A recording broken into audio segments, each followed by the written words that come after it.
Good evening, ladies and gentlemen. Welcome. The usual housekeeping. Members of the public up there as well. There are no plans for a fire alarm test this evening, so should there be a continuously ringing bell, there's probably a fire somewhere in the building. We should vacate it as quickly as possible via the green marked exits there, one directly opposite me and one to my right here. We gather underneath the canopy over at Waitrose to make sure that we've all got out of the building. Members and members of the public, could we please switch off our mobile phones or switch them to silent? And members, we are being webcast, so please do speak into the microphone and make sure that your cards are plugged in. Item 1 of the minutes, they've been on the table over there for the last 30 minutes or so. Is it your wish that I sign them as a correct record of our 11th of March meeting? Agreed. Members, are we agreed? Agreed. Thank you. Item 2, apologies for absence, Fiona. Thank you, Chairman. I've had apologies from Councillors Richard Gates, Michael Goodridge and Brett Vorley, and Councillor Forojewski is expecting to join us as soon as she's able to. Thank you very much. Declarations of interest, please.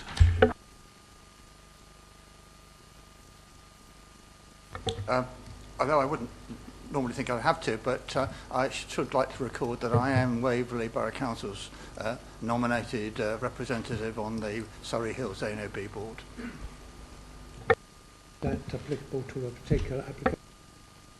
Particularly, it might have considered to be affecting application A1 on the agenda this evening, Chairman. I also have a disclosable pecuniary interest declared by Councillor Stennett in respect of item B4, application WA 2015-0004, and he will leave the chamber when we get to that item. Questions by members of the public? None, Chairman. And item 5, any relevant updates to government guidance or legislation since the last meeting? Elizabeth? Thank you, Chairman. Members, there have been a number of changes to government guidance and legislation since your last meeting.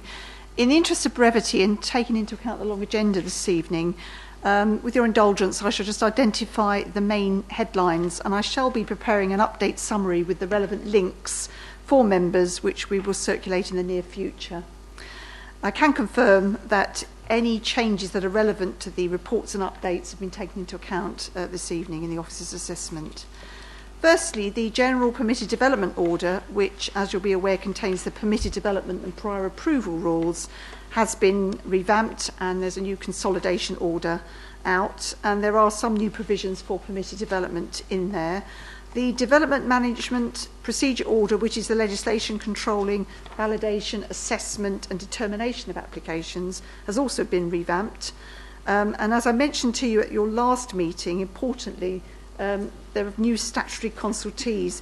In particular, Surrey County Council is now statutory consultee as lead local flood authority for surface water drainage and for SUDS schemes, coming to effect on the 15th of April for schemes submitted after that date, or on that date and after.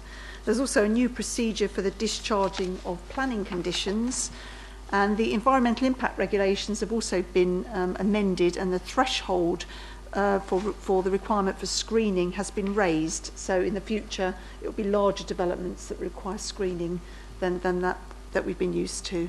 The National Planning Policy Guidance has been amended in respect to planning infrastructure contributions and SUDS and environmental impact assessment. And there's also been a publication of some national technical space standards, room sizes, which we do make reference to in our relevant reports tonight. But these have only limited weight at the moment as a material consideration and will not have full weight until they are part of a local plan policy. So that's my summary, Chairman. Happy to take any questions, but members may wish to come back to me when they've received the summary with the links. Thank you very much, Chairman. Thank you very much, Elizabeth. Before we get started on the planning applications, may I seek your agreement, members, to changing the running order of these applications. Obviously, we will consider item A1 first, and then I propose, providing, of course, that Mrs. Forojewski is with us by that time, bringing item B6 forward. so that officers from environmental health can actually go home rather than sit here and listen to our deliberations to possibly 11 o'clock tonight. Then I will follow B6 with B1, B2, B3 and B5 and B4 will come last. This will allow Mr Stennett, who's declared a prejudicial interest, to leave and go home rather than hang around for a long time until that application is actually heard. I hope that members are comfortable with that. Mrs James. Chairman, more than happy with that, but can I just make sure, for the purposes of the webcam, that if Councillor Forozewski doesn't come in before we start with the agenda, she will not be able to vote on the first application? Have my assurance that Mrs Forozewski sits through the entire presentation by officers and the debate. She does not have the opportunity to join in and vote. Moving on then, let's go to item A1. WA 2014/1207, the erection of a detached dwelling and workshop garage and associated works at land at Marylands, Pitch Hill, Ewhurst, as amplified by our Borough Implications Assessment received on the 27th of August 2014, additional information received on the 30th of March 2015, and as amended by plans and revised design and access statement received on the 30th of March 2015 and plans received on the 9th of April 2015. Hilary.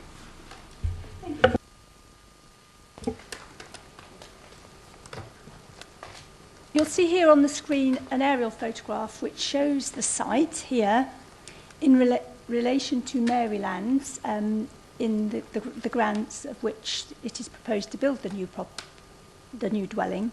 And you'll see here the village of Ewhurst. This gives just some idea of the location of the site in relation to Ewhurst. And this is, the aerial photograph doesn't show it very well, but it is the steeply sloping side of the hillside and the narrow lane up to the site known as Pitch Hill. This is a more detailed aerial photograph of the site. Here we have Marylands, which is a Grade 2 star listed building. It was it's an arts and crafts design built and designed by Oliver Hill, and the land associated with it is quite extensive and includes the application site, which we've outlined in red. The proposed new dwelling would be in this area here, which is currently a glade or a meadow surrounded by trees. To the south, there are trees and fields, and there's a building here which has recently been granted permission to be changed into a dwelling.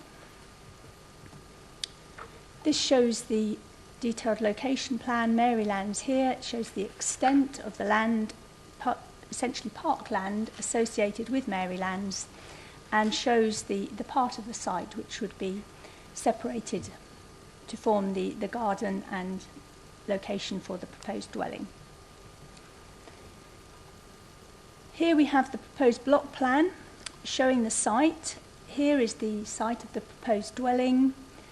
Here is the existing access from Pitch Hill.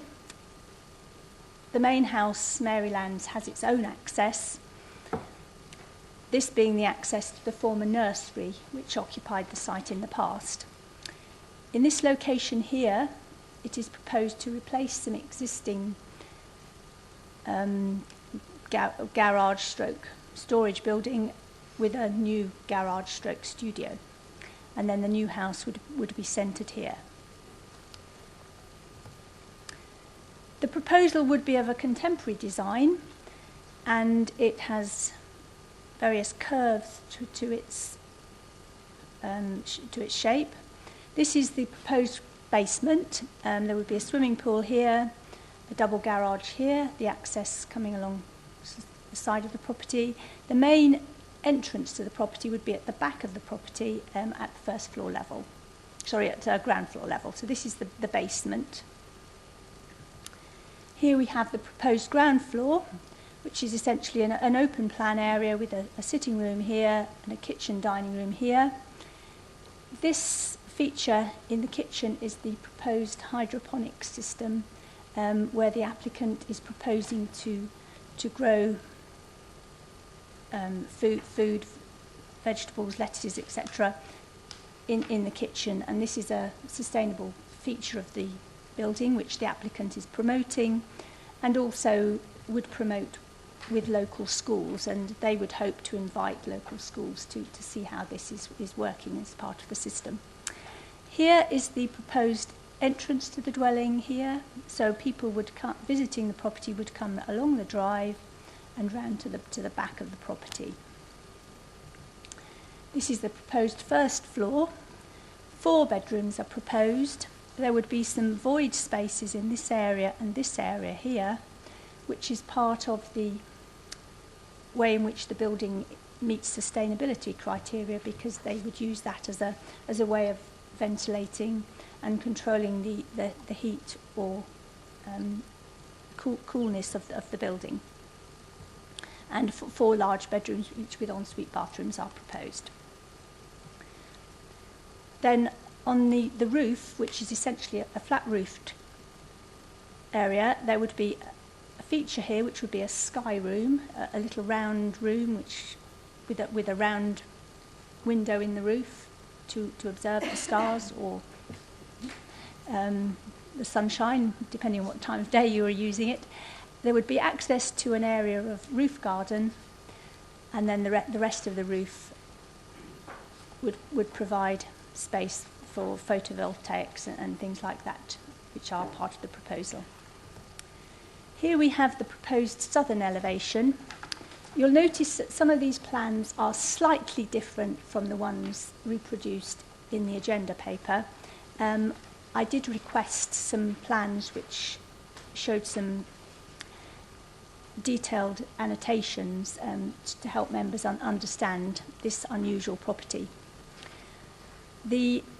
Starting at the top, this is where the proposed sky room would be. This area would be in a grey concrete, and then below that there would be glazing and a concrete in a colour to match the local sandstone. And there would be extensive planting at the basement level. And that here there would be native planting of beech and yew alongside the access track. This is the proposed rear elevation. Now, it isn't actually squares. That's because it's trying to show a curved building in a flat elevation, which is always tricky. And I do have photographs and pictures later which help to explain the design. But this elevation would be, all this area is a blank wall of concrete in a sandstone colour with the grey concrete above. Here is the front door, which would be glazed, and the applicant is proposing a feature sculpture near the front door. Here we have the proposed east elevation, which again we've got the area of the sky room, the elevations in the sandstone coloured concrete and glazed areas below, and that's the entrance here to the double garage. Here we have the west elevation, which is the elevation, the basement is where the swimming pool would be, living room above and bedroom above that, and then the sky room above that. At the side there would be some steps with a little water feature running down to a garden, which again would include a water feature. At the entrance to the site there would be a new building which would be a sort of taster for what is to come. It would be a flat-roofed 2-storey building with the studio on the ground floor, and at basement level, accessed from the west, would be a basement garage, which I think they would use for sort of garden machinery, small tractor or something like that. And the actual basement would not be visible except from the one direction.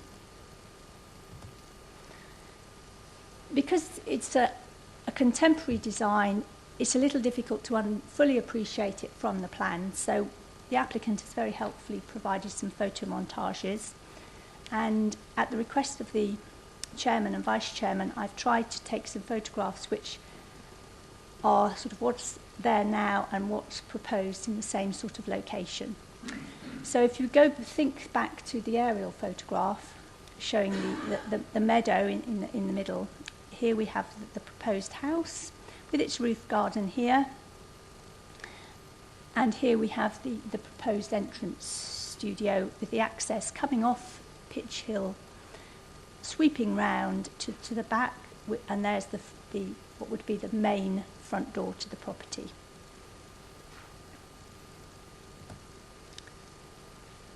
This is a view of the site as it is at the moment, looking east. The proposed dwelling would be in this location here. In fact, you can just see some little marker posts that the applicants have put in the ground. There, I think, is another one. And this is what they anticipate the dwelling would look like eventually. Bearing in mind that this wouldn't be white, it would be a sandstone colour to blend in with the local sandstone, and that would be grey. So we've got an extensive area of glazing here. This area at the bottom, around the basement, would be planted. And then you have the access road here with an element of planting as well.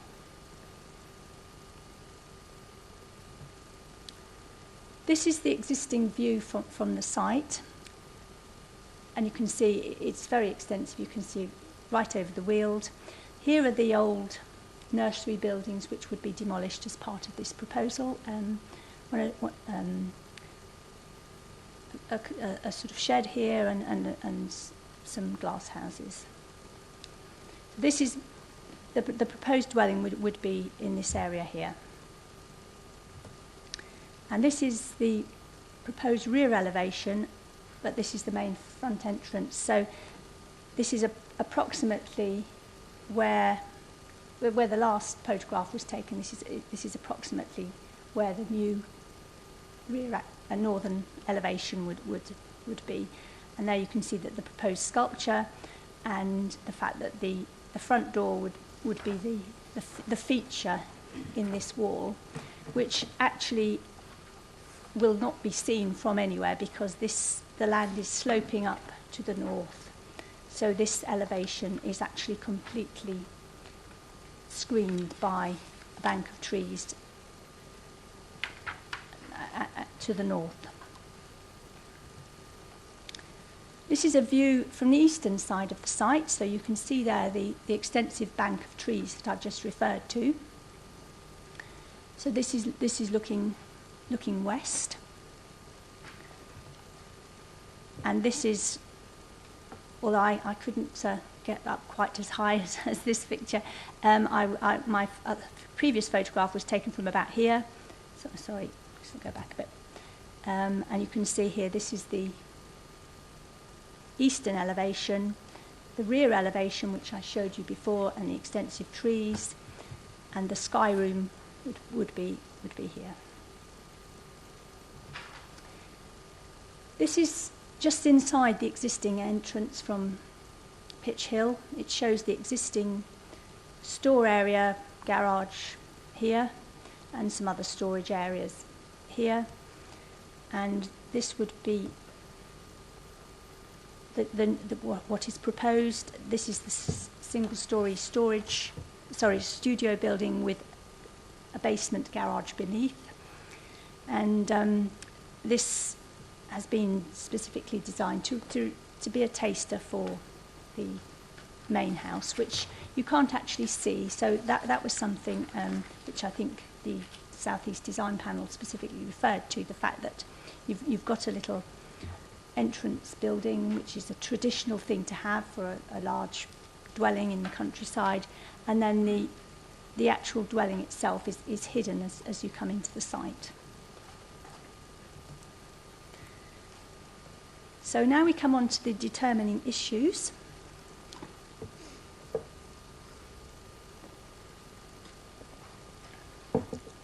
So matters of principle and technical opinion. There is the issue of compliance with Greenbelt policy. As you can appreciate, this site is in the Greenbelt. It's outside the settlement and it's not adjacent to Ewhurst either. There's the issue of housing supply and need. It's clearly stated in the report that there obviously is a housing need in Waverley, and that any new dwellings will help to meet the need for housing, although obviously this isn't affordable housing. There's the question of the location of development, and guidance is provided in paragraph 55 of the NPPF in respect of the location of development, and paragraph 55 has been quoted in full and on pages 32 to 33 of the officer's report. Clearly it is in an isolated position, well away from local services. There's the issue of the impact on trees, and you'll see the comments of the tree officer. There's climate change and sustainability.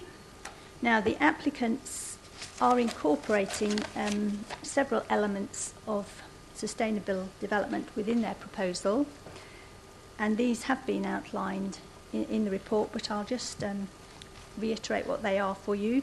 They've incorporated the vertical hydroponic system in the kitchen, which I referred to earlier.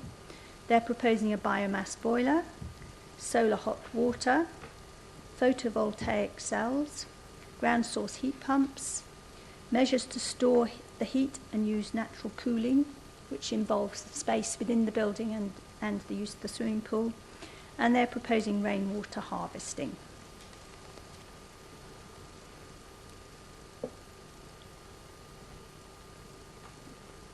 Now we come on to matters of judgment. The impact on the AONB and AGLV and visual amenity, and you'll see from the report the comments of the AONB officer. His conclusion is that the proposal would not meet government and local planning policies aimed at conserving and enhancing the landscape and the scenic beauty of the AONB. There's the issue of the impact on the adjacent Grade 2 star listed building. You will have seen from the aerial photograph that the main building, Marylands, is quite some way away from the proposed site. You can't see Marylands from the site due to the trees. Marylands is also much higher up the hill than the site, and I don't believe you would see the site from Marylands, again due to the trees. The applicants have referred to the need to provide finance for the Grade 2 star listed building, and I'll come on to that in a moment in respect of very special circumstances. There's the issue of the design, and again here I would refer you again to paragraph 55, and the next slide will actually spell out the issues that would need to be considered in respect of whether a proposal meets the criteria for being of an outstanding design and innovative in paragraph 55. There's the proposed layout of the site in respect of the how it meets the sits on the site, and again that relates back to paragraph 55. And then we have the very special circumstances which the applicant has put forward to justify this development, which in other circumstances would be contrary to Greenbelt policy. And the very special circumstances are listed on pages 45 to 46 of the agenda. And you may like to just, I'll just take you through those because it is important that they are considered carefully. At the bottom of page 45, the applicant has put forward the following matters to justify the development. The proposed development would be of exceptional quality and would comply with paragraph 55 of the NPPF. enabling development to secure the future of a heritage asset, Marylands, a Grade 2 star listed building, reuse of redundant or disused buildings and enhancement of the immediate setting, be truly outstanding or innovative, helping to raise the standards of design in rural areas, and respect the highest standards in architecture, significantly enhancing its immediate setting and be sensitive to the defining characteristics of the area.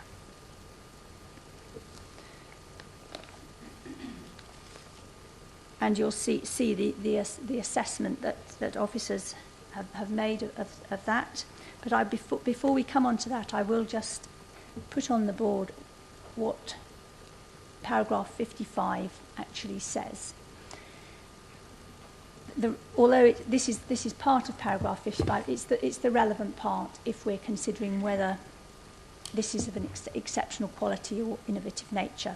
So just I'll just read it out. So the NPPF paragraph 55 states that local planning authorities should avoid new isolated homes in the countryside unless there are special circumstances, such as the exceptional quality or innovative nature of the design of the dwelling. Such a design should be truly outstanding or innovative, helping to raise standards of design more generally in rural areas, reflect the highest standards in architecture, significantly enhance its immediate setting, and be sensitive to the defining characteristics of the area. And you'll see that there are essentially 4 tests that have to be met. And you'll see from the report that we have attached the comments of the South East Design Board, Council, and that they have made their own conclusions, and they have acknowledged that the building could be outstanding and could reflect the highest standards in architecture. As officers, we have accepted the comments of the South East Design Panel in that we accept that it can be outstanding. We don't think it's innovative because although the proposal includes elements of sustainability, they are all elements which have been used elsewhere, so therefore it's not actually anything groundbreaking, but obviously we would support the inclusion of items which make a dwelling more sustainable. So, following the advice of the South East Design Panel, we feel that the first 2 tests could be met. However, following the advice we've had from the AONB officer, we don't feel that the proposal significantly enhances its immediate setting, the immediate setting being that it is a parkland setting with no substantial buildings within it. And nor do we think it's sensitive to the defining characteristics of the local area, which again is fully explored in the advice we've had from the AONB officer.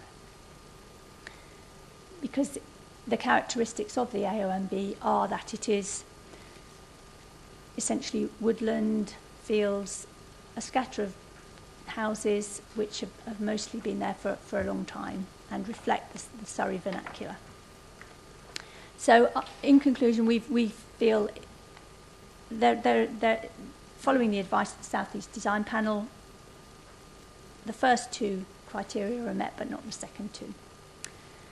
Just going back briefly to the other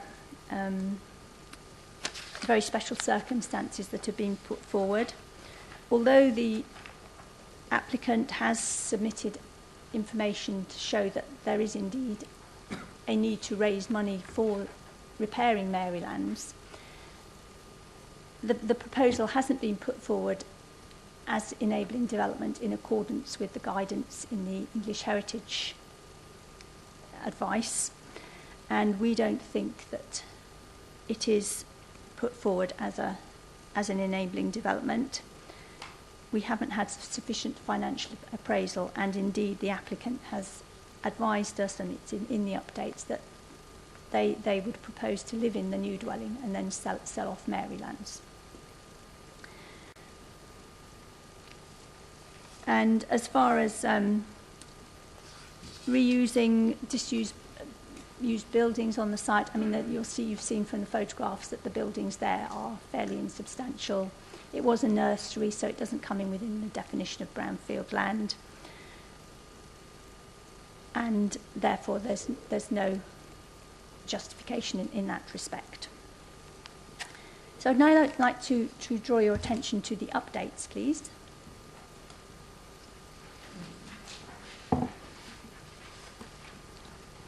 Members have had these for 24 hours, so I don't think I need to go through them in detail. You'll see that there's some additional comments from Ewhurst Parish Council, which continues to show the support of the Parish Council.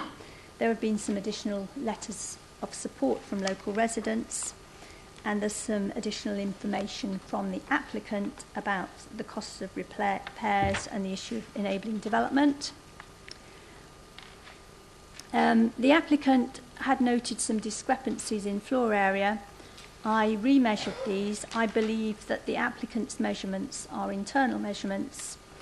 I've remeasured externally, and I can conclude that the gross floor area externally is 1,440 square metres.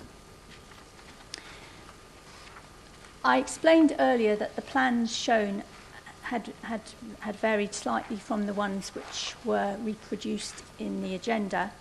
The design itself hadn't changed at all, but I had asked for some plans which would be easier to show visually as part of the presentation. So there is therefore some change needed to the plan numbers, which I'm afraid isn't reflected in the updates. Plan numbers finishing 0115, it's now revision F. 0114 is now revision F. 0113 is now revision E, and 0116 is now revision F. But these aren't actual changes to the design, they are just changes to the plan with additional annotations to make it easier for the presentation. And we received the additional information in respect of the works to Maryland, so that is additional information received on the 14th of April. So any decision notice should reflect the additional plans received on the 21st of the 4th and the additional information received on the 14th of the 4th. So officers have carefully considered the additional comments of the Ewhurst Parish Council and from the applicant, and have concluded that no issues have been raised which would lead officers to change their recommendation. So the recommendation remains the same as that set out in the agenda, that permission be refused for the reasons set out on page 47, subject to the changes to the plan numbers as I've just explained. Thank you, Chairman. Thank you very much, Hilary. Moving on to public speaking. Firstly, we would have had Mrs. Henry, the chairman of Ewhurst Parish Council, but unfortunately not necessarily unfortunately for Ewhurst Parish Council, that annual meeting is this evening, but Fiona on my right here has a statement that Mrs. Henry would have liked to have said if she could have been here. So, Fiona. Thank you, Chairman. As the Chairman said, this statement's been provided by Val Henry, Chair of Ewhurst Parish Council Planning Committee. Sadly, Ewhurst Parish Council is not able to send a councillor to speak on behalf of Maryland's new build because it is their annual parish meeting. However, we have been given the opportunity to submit a written statement to be read out at the meeting, for which we are most grateful. Ewhurst Parish Council considers this to be an outstanding application. The applicant has been thoroughly honest in his intentions and gone the extra mile to accommodate Waverley Borough Council's and the South East Arts Design suggestions and recommendations.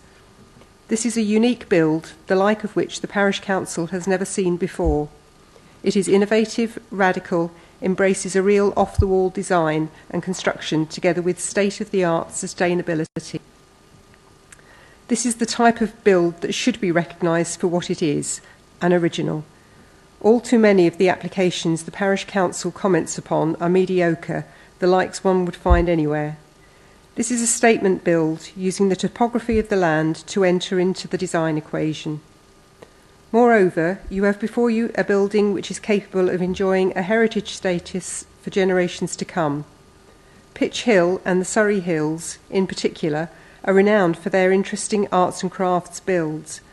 This could be one such home, a home for the 21st century, and should be embraced as such. There is all too much mediocrity in this world.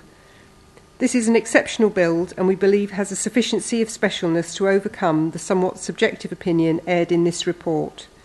If you have any uncertainty at all over this application, the Parish Council would like to suggest that this application be deferred in order that members of the Eastern Area Planning Committee have the opportunity to view the site in question, if they have not already made up their mind to grant this application. This is a truly unique application and worthy of the extra time to come to a clear decision. Thank you. Well done, Fiona. And then we have either Mrs. Nelson or Mr. Borough.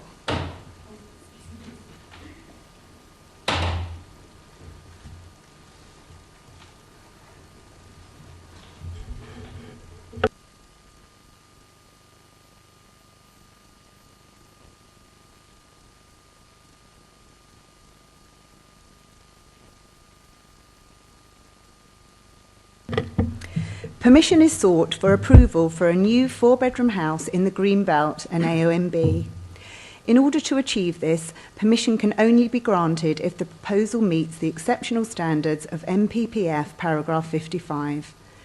The South East Regional Design Panel finds that the scheme meets all of its criteria. Equally, officers find that our scheme substantially fulfills the key criteria, namely, be truly outstanding or innovative, and reflect the highest standards in architecture.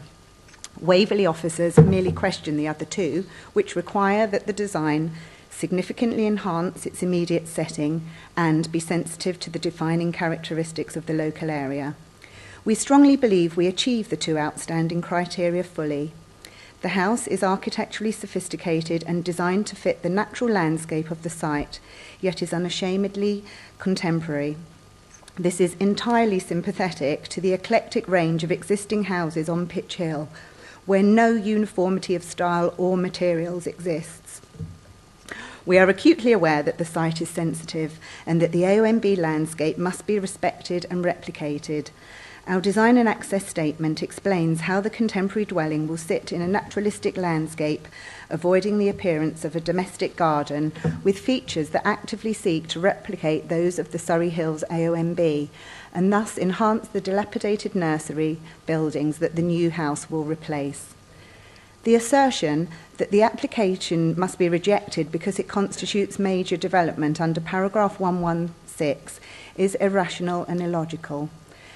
Irrational because if this were a correct use of paragraph 116, paragraph 55 could never have effect. Illogical because it is only one house. The case cited in support by officers finds that a proposal to erect even 14 houses in the Surrey Hills AONB does not constitute major development. The evidence that our scheme fulfills paragraph 55 is powerful. 1, the design panel considers that we have achieved all that is expected of a paragraph 55 scheme, stating that the fluid sculptural form of the building is responsive to the contours and has a dramatic, unique and captivating quality. 2, enthusiastic support from Ewhurst Parish Council. 3, 22 letters of support from immediate neighbours. 4, in a community fiercely protective of its locality, there are no objections. 5, the scheme is highly sustainable, leading the way for other rural estates to adopt woodland management for energy generation. 6, it will facilitate the roof renovation of the heritage asset Marylands. We respectfully ask this committee to recognise the spirit of paragraph 55 and the wishes of the local people and grant this application. Mr. Borough is very happy to address any technical questions councillors might have. Thank you. I'm afraid Mr. Borough doesn't have time to do that. Okay, fair enough. Thank you. Could you? Thank you. Mr. James. Thank you, Chairman and fellow councillors, for your consideration of this application. I brought this to committee for determination on the basis that I've been convinced that this proposed property is so exemplary in terms of design, incorporation of energy efficiency technologies, its contribution to national educational research, you've seen the Greenwich University comment, and finally its contribution to the Ewhurst community across a number and range of perspectives, that the determination decision should be by committee and that it should be approval, contrary to the officer's recommendation. I'm very grateful to Hilary. It was a long session she had to do this evening, and she's given the applicants immense amount of help. But it has been a long time for this application to come to committee, but it has, in doing so, drawn on expertise, consultation and collaboration with expert bodies such as Design South East. The final test, though, is one of judgment for you all, and as Hilary explained, the officer, it's those final 2 points of the 4 criteria of Para 55 MPPF that I need to satisfy you of, and I hope I will be able to do so. Now, since becoming the councillor for Ewhurst in 2006, this is the very first time that a totally new build on Pitch Hill has been proposed. But over the years, there have been 3 planning permissions granted for this area in terms of it being in the AONB and in the Green Belt and in terms of the innovation that they've represented. And in fact, one of those was very recent, and an even more important one was Lake House, which is actually only a very short distance away. And that's now metamorphosed from a very small dwelling into a really quite marked one. And it doesn't have any of the characteristics that this one does in terms of its fit in the location. But each of those properties has made its mark, and I believe and I support the Parish Council in their statements that this proposed property would add to the eclectic mix. And in Pitch Hill, we have a whole range of homes. We have a Georgian house style on top of the hill. We have converted barns. We have stone houses. We have bungalows. We have Victorian homes. We have Lutyens homes. So this really would be a contribution to that particular mix. The aspect in terms of visibility, that is one of the key issues in terms of enhancing the immediate setting and being sensitive to the defining characteristics. And as Hilary outlined, this sits into the gradients and the contours, and I quote from Hilary, from a steeply sloping site. The only point that you will be able to view this particular property, if planning permission is granted, is from a very small section of Coneyhurst Lane. It will not be visible from any other position. Design South East Regional Design Panel. Now they are fully conversant, as our officers obviously are, with the issues around Para 55 and the MPPF. And if you look at their comments, they are fully supportive of this particular development. And they've gone on to explain exactly why. But let me just repeat the issues that I think are important. The proposed new home will not extend the Pitch Hill residential boundary. It will not add to the urban sprawl, since it will replace derelict built structures. It will safeguard the countryside from encroachment, since it will rectify and replace rather than add to development already in place at this site. And I want to really emphasize this important point about the aspect of it fits with the contours. It is totally screened by trees. It's not visible from Pitch Hill, the only road nearby, and there will be a small section on Coneyhurst Lane. So from my perspective, fellow councillors, this proposed development has more than addressed the challenge of outstanding. It will enhance the local immediate area, and without question, it is sensitive to the location. And we've got the opportunity tonight to support long-standing Ewhurst residents who see their future community contribution not only in this new build, as exemplified by the Parish Council statement, but also in the protection of a local heritage heirloom. I really do want to ask for your support for this application.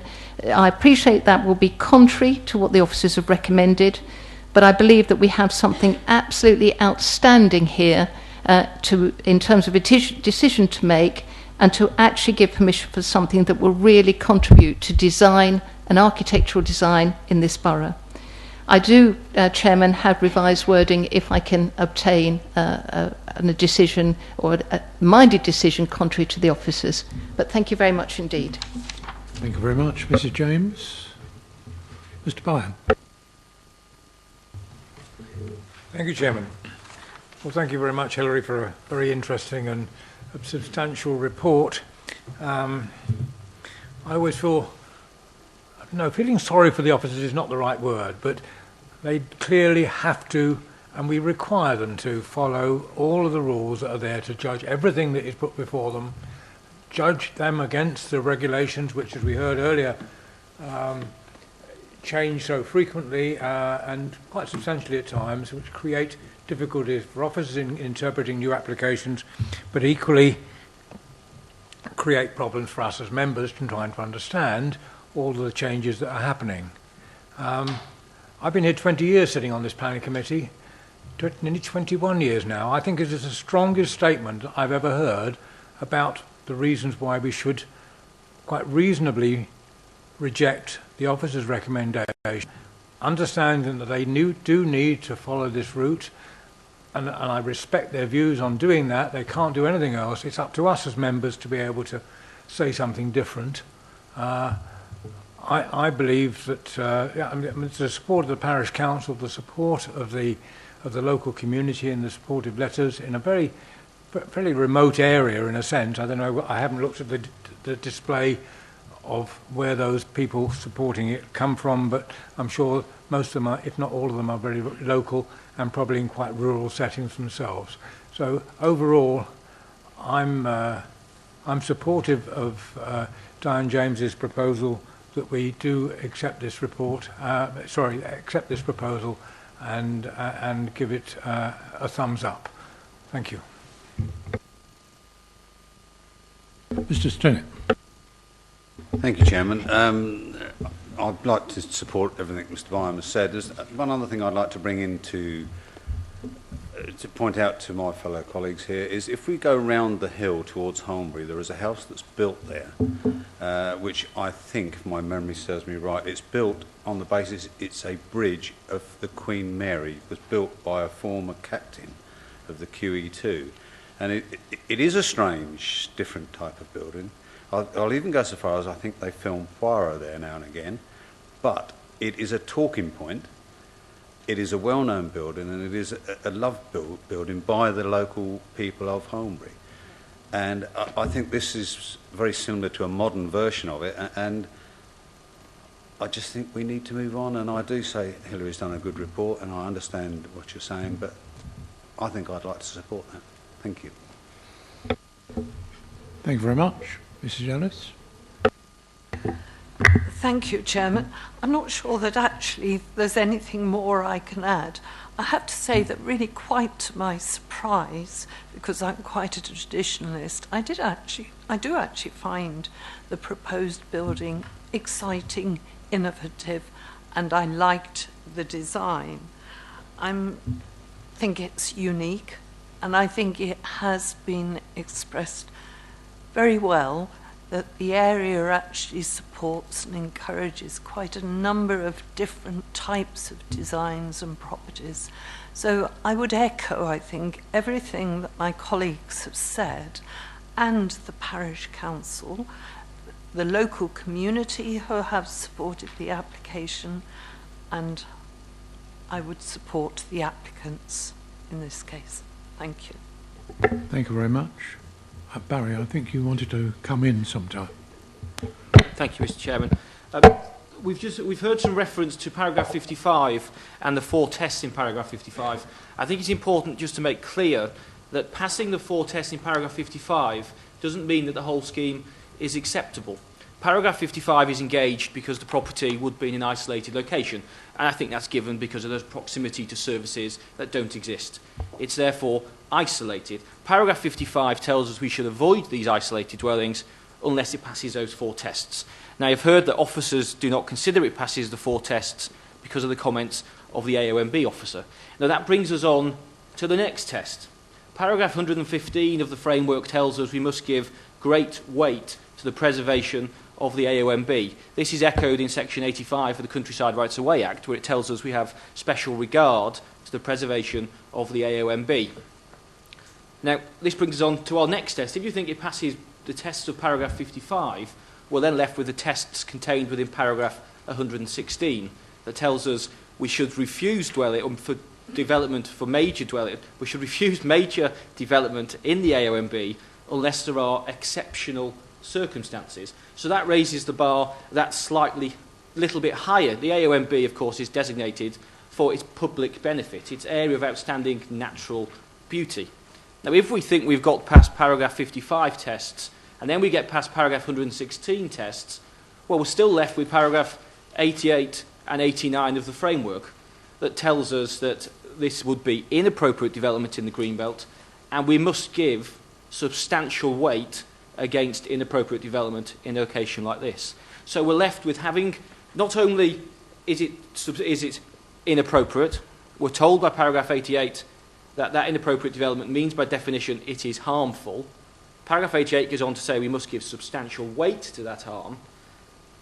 And in giving substantial weight to that harm, to approve it, we must find considerations that not only outweigh the harm, they must clearly outweigh the harm. And the harm in this case, officers were put forward, would be the isolated nature of the dwelling, would be the harm to the AONB advised by the AONB advisor for it not meeting with those tests to preserve and enhance the natural beauty of the area, and the inappropriate nature of development. Officers certainly aren't adverse to recommending approval for modern forms of development in the right context at the right time. So I just thought it was important just to differentiate between the three tests we must go through. Paragraph 55, isolated dwellings, paragraph 116, AONB, and paragraph 89, Greenbelt. Thank you. Thank you, Barry. Mr. Holder. Thank you, Chairman. As the heritage champion for Waverley, I would like to have seen a new development next door to Marylands, which is a arts and craft listed building, to be a more modern version of the arts and craft movement. However, I think this design is innovative, and I think it's been well designed, and I fully agree with what Barry has said, but I nevertheless feel that we must move forward. And this design, I think, is a very good one, and I would go against the officer's recommendation and suggest that this application be approved. Mr. Band. Thank you, Chairman. Well, it looks as if I may be the odd person out. I think the issue before us is we have to judge his application in relation to the planning policy we've got, not to planning policy we might like to have or the planning policy that local parish councils would like to pursue. And that puts me in a difficulty because the AONB, it's clear from our planning policy, we should not be approving the development of new buildings, no matter how good the design is, in the Greenbelt and particularly in the AONB. It is the most highly protected part of our landscape in Surrey and particularly in our borough. And I think we have to give due weight to the level of protection which this designation gives. I understand where the applicants are coming from.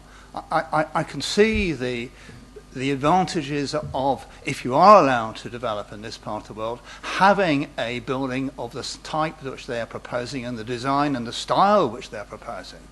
But the tests are, as Barry has very eloquently set out, does it enhance the AONB in this particular area? Is the design and the proposals so exceptional that we can override the basic planning policy which says no new buildings in the Greenbelt and particularly in the AONB? That's the policy we've got.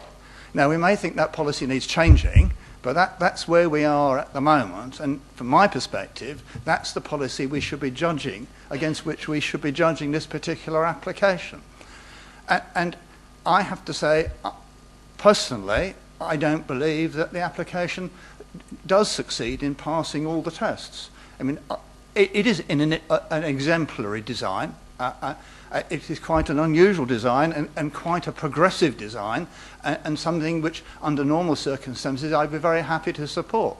But in this location, in this area of countryside, with this level of protection, I'm not clear that any design that I've seen yet coming forward, whether it matches the traditional features of the existing Marylands building or others that are there, would be acceptable.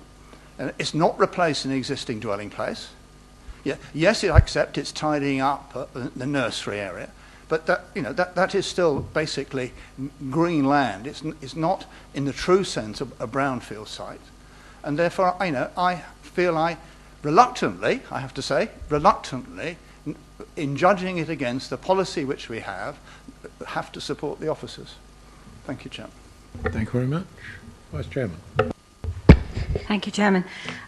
Well, it's very interesting to hear what my colleagues have said this evening, and I've gone from thinking I don't like it to thinking I do to thinking I don't, and now I've changed my mind again, because I do think it meets all the four. Is it paragraph 55? So given that's one thing as far as I'm concerned that we can believe, as far as I'm concerned. The green belt, well, yes, we do need to protect the green belt, but I'm just going to put that one aside for a moment. The harm to the AONB.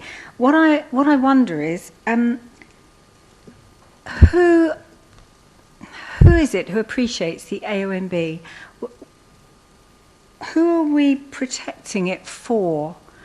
Do we need to protect people from themselves? I think that a need for as much weight. There's a need for as much weight to be given to the people who live nearby as to the experts who submit their opinions. And the AONB is being protected for people. It's not being protected for the sake of the birds and the bees, is it? Or maybe it is. No, I don't think the AONB is. It's being protected for the people. It's being preserved for the people. And so if the people, I think we need to listen to what people who live nearby say. We need to give a lot more weight. And I've been quite impressed by the letters of support and by what the parish council have said. So I've gone back now to thinking, yes, I think I do want to support this application. But somebody might say something in a minute that'll change my mind again. So thank you, colleagues. Thank you very much. I'm sure that the Vice Chairman will pardon me if I refer back to Central Area, which took place a little earlier. We considered an application there for an extension to a relatively modest, dare I say even, relatively nondescript cottage in the middle of a Surrey village, in the conservation area and so on, where local residents were totally opposed to an extension to this building, which I found quite attractive. It wasn't outlandish, it wasn't futuristic, but there appeared to be a determination to keep the conservation area and this modest cottage preserved in aspic. I found it quite strange, really. So let's not go back to Central, please. But I found it quite intriguing. The protection of the AONB, I think, is fine, but then Mr. Band has indicated perhaps there is some question as to who are we protecting it for and who are we protecting it from. I mean, this particular property cannot be seen other than briefly, I think, from Coneyhurst Hill, if it is built, so that whatever conceived harm to the AONB, in whose eyes might it be? Or is it perhaps just those that legislate to give us policies such as AONB? I really don't know. I find the building unusual, different. certainly somewhat futuristic. It's not outlandish, in my view, but whilst I can understand Mr. Band's position, and I understand also where the officers are coming from, I find myself sitting in a situation where I ask myself, why not? And I'm left with that enigma. However, I think you wanted to come back, Mrs. Ells. Thank you very much, Chairman. I thought it was me that asked who we were protecting the AONB for, and that is precisely, if I may go back to Central just for a second, why I argued against it, because it was the people, and I think we need to be listening to what the people who live in these areas believe in and want, and that is what we did on Central, and I think that is what we should do on this committee too. Thank you, Chairman. Thank you very much. An apology, Mr. Band. I forgot that. Did you wish to come back?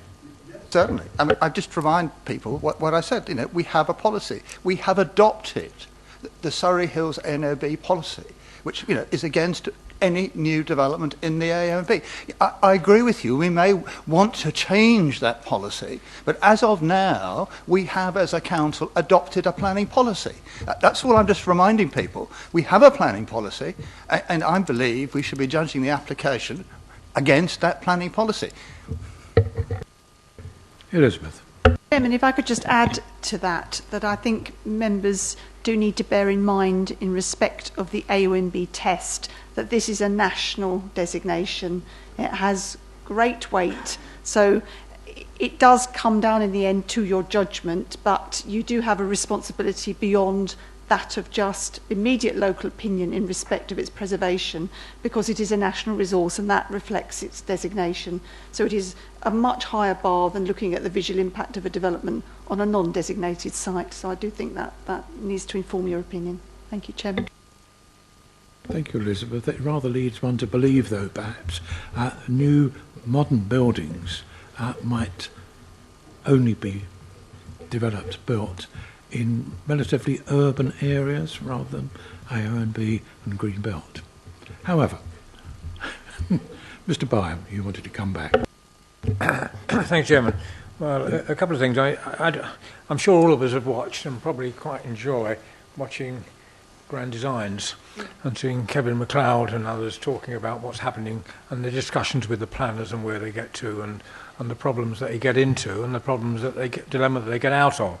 I watch those with interest and sort of starting, well, that's wrong, and we're sitting there as individual judges of the whole scene. I equally look at some of the designs and think, that's awful. And then as it grows and grows and grows, as that type of program does, I turn around and think, finally, yes, that's beautiful, that's different, it's totally different, it's outside my normal concept of what a building should look like, but it is attractive and it does add to the area. Equally, in this planning application, we have a building which I think perhaps should be part of it, if we decide in the end to grant permission, that perhaps ought to be part of Grand Designs. But equally, it's not visible. It's isolated, and it's hidden because of the woodland and trees around it, which means that it's not going to be totally visible from the surrounding countryside. And therefore, for those who might be offended by any loss on the landscape in their AONB, it's not going to be there anyway because they're not going to see it. Barry's response back was very strong, very detailed, and very correct. But it highlights the difference between our views and the officers' views in certain circumstances, and we to and fro quite frequently, not individually, but all of us to and fro quite frequently on this particular problem. The one word that came out, which I sit there and snigger at, and he read out the statement that is there, it shouldn't be isolated. Should we put it back next door to the Bull's Head in the middle of Ewhurst? Is that the right place to put it because it's not then isolated? Or is the bus service to the Bull's Head not frequent enough to make it still isolated? And should Marylands be there anyway? Shouldn't have that never been given planning permission? Surely wasn't any planning permission there anyway. All of these properties and all these interesting buildings and what makes our countryside, our wonderful Waverley countryside, so diverse and interesting. And I'm sure many of us have been wandering around, at least I have, varying houses and finding how they've been changed and progressed and improved because people want to improve these. So I think I continue to believe that, notwithstanding what Mike Band has said and others said, and I've probably said the same sorts of things, not as well, but thought the same way. In this particular instance, I think I'm still sticking by the idea that it ought to be approved. Thank you very much. Mr. Stennett. Thank you, Chairman, for allowing me to come back. I'd like to add my weight behind the Vice Chairman person as well, because I think we should listen to local people, and there is no objections from the local people. I think it's a good design, and I think it will drive our young people onto doing things like that, and I think it will create good things for the future. Thank you. Thank you very much. Barry. Sorry, I should come back just one more time. At the start, we were talking about paragraph 55, and we got over that argument, and now we're at paragraph 116, A1B. We've solved that, it sounds like, but you still have the Greenbelt test. So that is the next test up. So even though we may think it may pass the AOMB and the isolated dwellings, we need to find a reason for what is inappropriate development to be acceptable, and to find those considerations that outweigh. And those considerations would need to be unique to the site. So actually, whilst we've moved on from paragraph 55 to the AOMB, I think necessarily we may need to move on to the Greenbelt, which again is a national designation of arguably the most importance out of all the designations. Thank you. Thank you very much. Any last words, members? Please do. Yeah. Thank you, Chairman. So could I ask a question of the officers, please? Compliance with Greenbelt policy. Could we be refreshed, please, on what the very special circumstances might be in order to be able to develop in the Greenbelt? The applicants put forward some considerations about the sustainability of the site and the innovative design, but I would offer that compliance with paragraph 55 in and of itself is not strong enough so as to pass the test. With regards to the sustainability of the site, well, one would expect all developments to be sustainable in and of themselves. So it would be for members to try and find any considerations that clearly outweigh the harm to the Greenbelt by reason of inappropriateness and openness, so as to amount to very special circumstances. If Hilary could just take us back to the ones that they've put forward, it would be design, it would be sustainability, it would be they would be the main. Other areas that have been put forward enabling development, we would counsel against that because it doesn't meet with the tests in English heritage guidance. So to link on to enabling development at this point may be premature in the absence of any viability assessment or exploration of other funds to seek the improvements to heritage asset. And with regards to the reuse of redundant or disused buildings on site, well, if it is thought by the committee that these were causing harm, we must remember the council has powers under section 215 of the Planning Act for the site to be cleaned up. So really we're left with two considerations, which would be truly outstanding innovative design and also the sustainability credentials of the site. Thank you very much. Mrs. James. Chairman, I was actually going to ask to have the last word after hearing the debate, but Mr. Lomax has now introduced this green belt aspect, so I really ought to give my fellow councillors the opportunity to discuss that if they feel it necessary before I give my final word, if you don't mind. I don't see any hands being raised, Mrs. James, so please go ahead. Thank you, Chairman. I'm very, very grateful for the debate this evening. I'm very appreciative of the acceptance amongst you all for how innovative this particular design is, your recognition of how much the community supports this particular application, and equally what it will contribute in terms of the whole Pitch Hill mix and also the aspects in terms of contribution to energy efficiencies, technologies, and how they might be adopted and taken forward, and also the educational aspect. I really do feel that this has got the potential to show the way forward for developments in sensitive areas.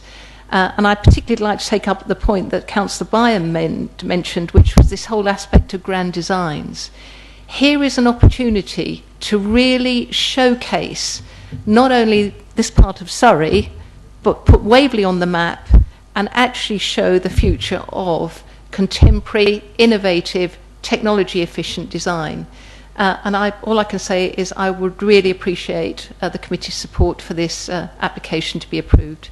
Thank you, Chairman. Thank you very much, Mrs. James. I think on that note, we should go to, if there are definitely no more speakers, let's go to page 47. And the recommendation from your officers is that this application should be refused for the reasons as listed on page 47 and 48. Can I see those in favour of the officer's recommendation, please? One in favour. Those against? Six. And having launched myself out on a limb and had my wrist slapped, I shall abstain. It looks then as though the committee does not agree with the officer's recommendation. We'll need an alternative proposal. Thank you, Mrs. James. Thank you, Chairman. I'd like to propose that permission be granted this evening. Thank you. Thank you very much. So we now need, of course, some conditions, I guess. Hilary. Thank you, Chairman. Members might like to look at the conditions which are recommended on page 145 for a different proposal, as I believe that many of those can be used as the basis of a list of conditions for this application. Obviously, they don't quite follow, but if you'd like me to just make some suggestions based on those, that might be helpful to.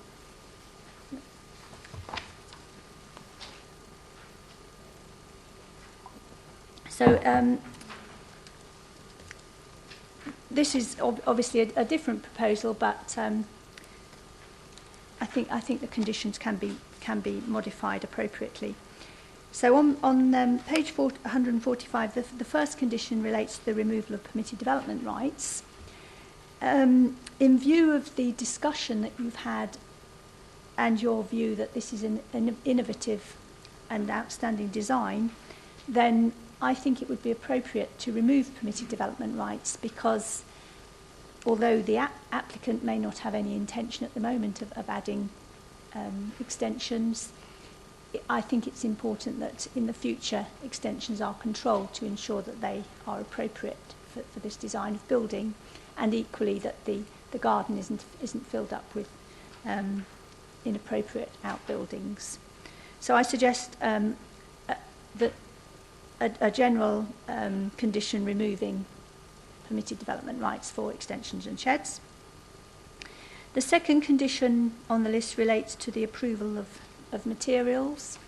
And again, I would recommend two conditions, one about the actual materials for the dwelling itself and one about external hard surface materials. So when I say dwelling and outbuildings, so construction work and surfacing materials. Then on page 146, we have a condition requiring cross-sections. And again, I think this is appropriate, particularly given the sloping nature of the site.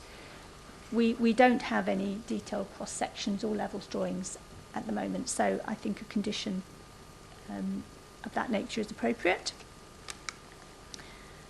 The fourth condition relates to tree protection measures, and we do have a number of trees on this site.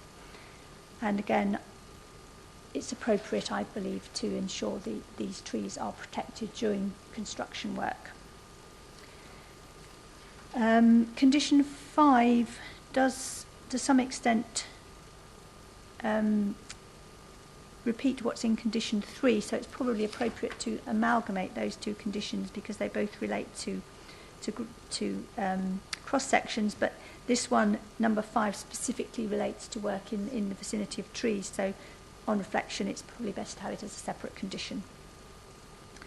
Condition 6 relates to services near trees, and again that's an appropriate condition given the location of the site and the trees on the site.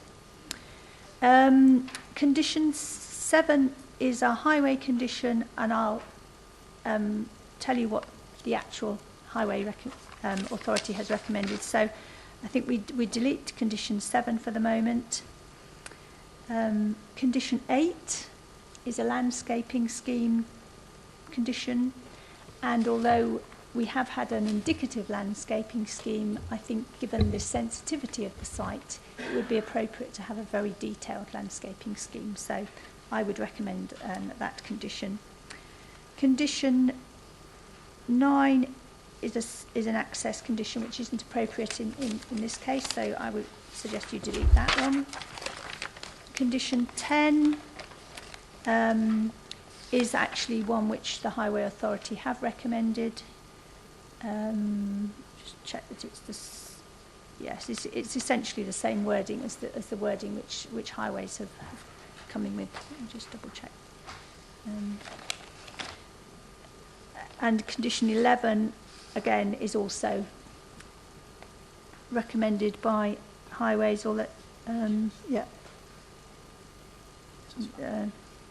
they've added an additional clause into condition 11, which is programme of works including measures for traffic management, which would be relevant, I think, on Pitch Hill, given the nature of Pitch Hill. Condition 12 is the plan numbers condition, and we would take the plan numbers from the reason for refusal, which is listed on the agenda paper, plus the additional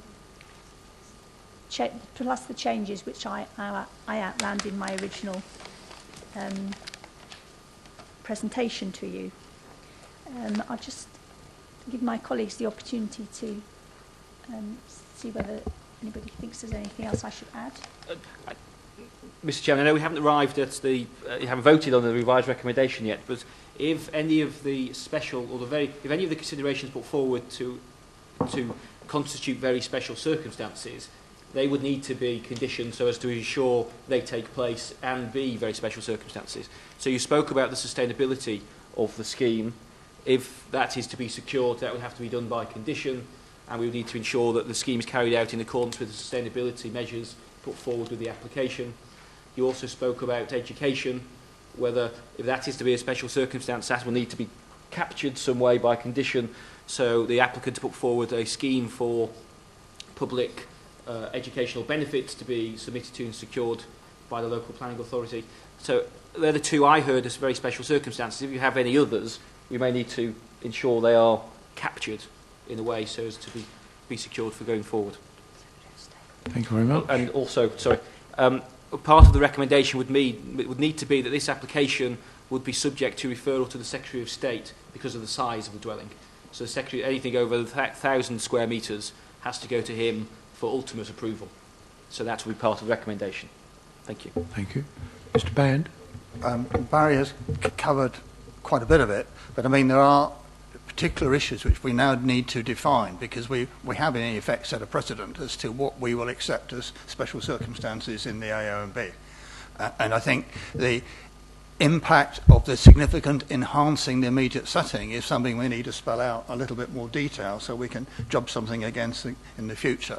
And the same with the issue of being sensitive to defining the characteristics in the local area. There's two other issues which we need somehow or other within the document to spell out the criteria where we've judged those to be so significant that it leads to us taking a decision to accept this application. because I think we've got to realise we have now set a precedent, and we are now setting a standard by which other applications, not necessarily in Newhurst, but in the Surrey Hills ANOB, are now going to be judged against. And I think we need to be very clear what we're doing here.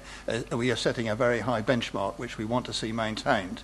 And I think we need to be quite specific as possible. And maybe even the officers need to think some time as to how we actually word this, so we get it there correctly, and it's there for all time, or at least for the immediate future, as a benchmark against which we can judge other applications.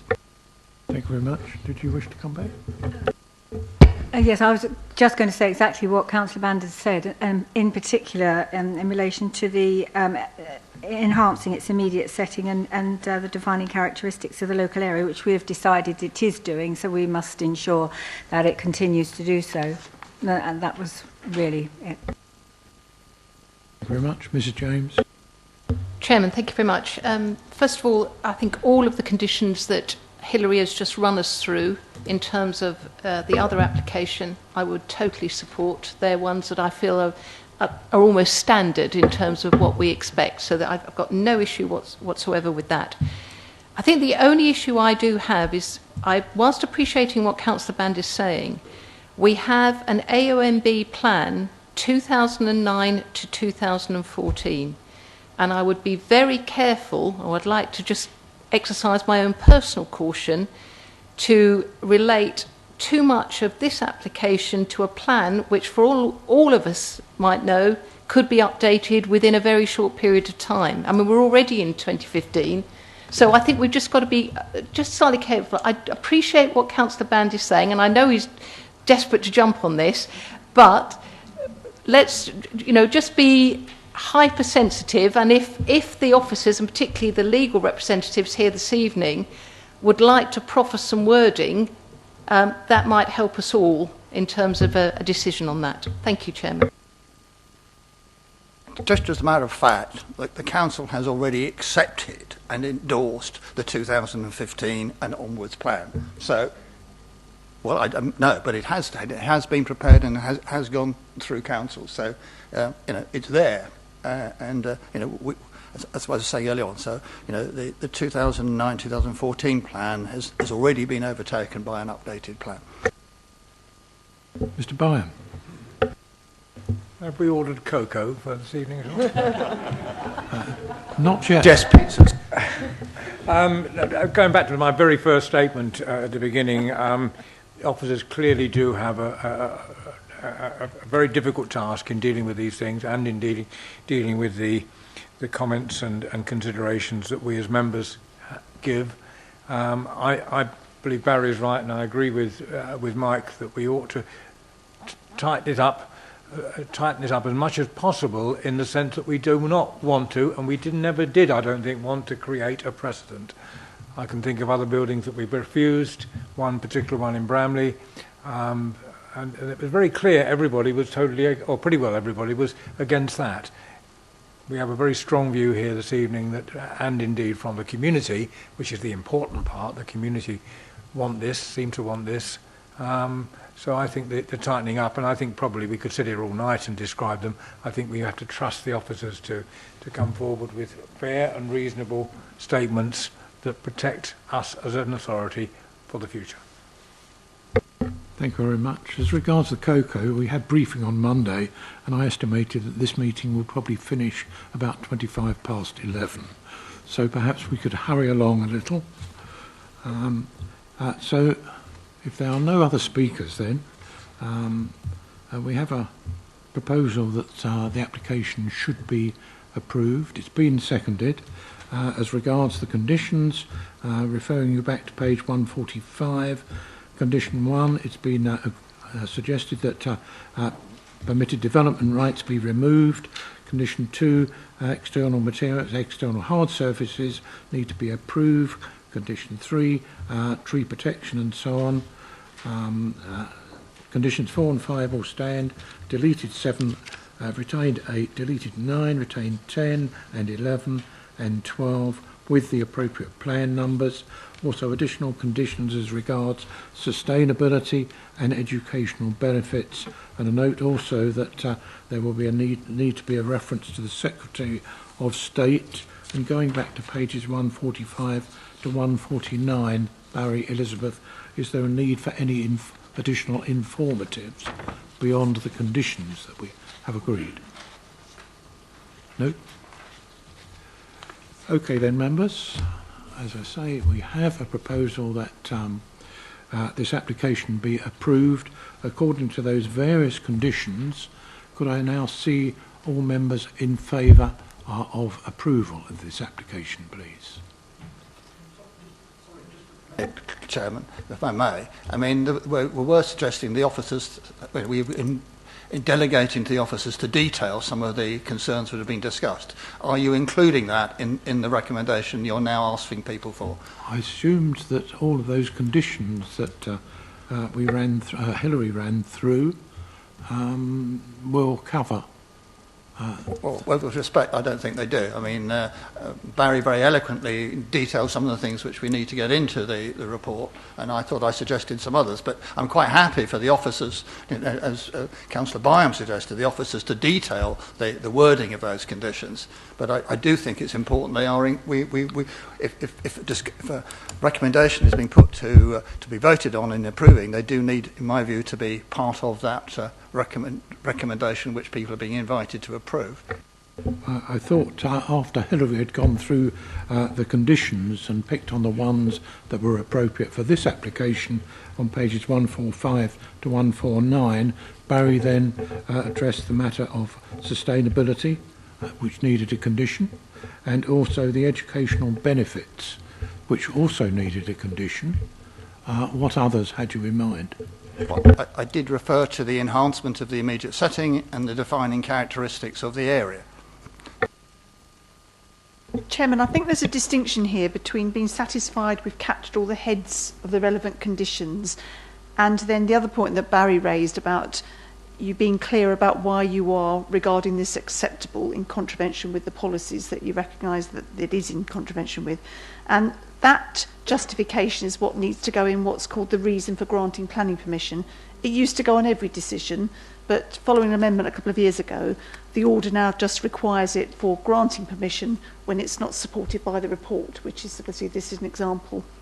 So I think with your support, we'll take away the reasons that we understand from the debate that you are granting permission, articulating that you do find it acceptable in terms of those two final tests, and we'll convert that into the reason for granting permission in addition to the fact you find it acceptable under the other heads, Greenbelt, very special circumstances, and AONB in terms of its visual impact. And that, I think, will make the decision robust in terms of explaining why you're granting permission.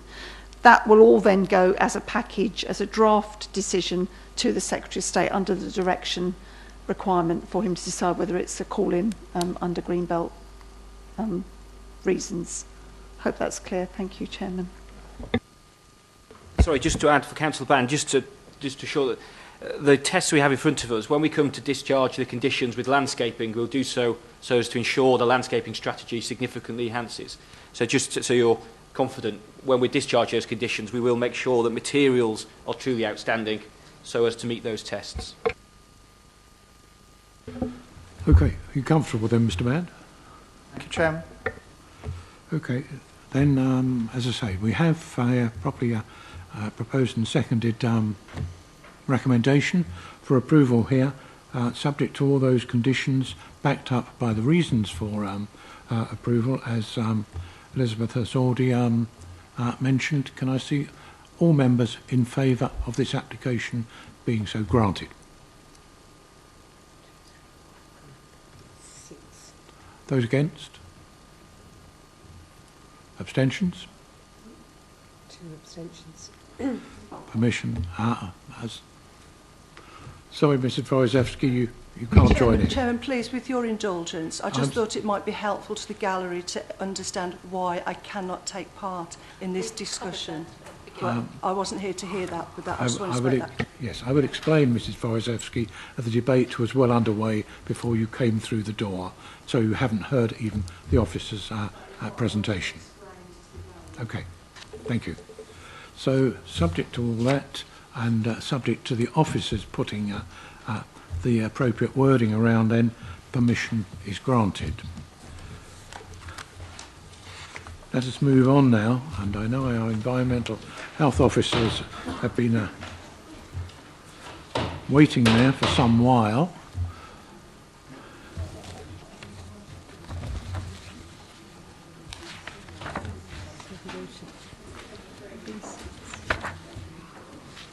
On 51.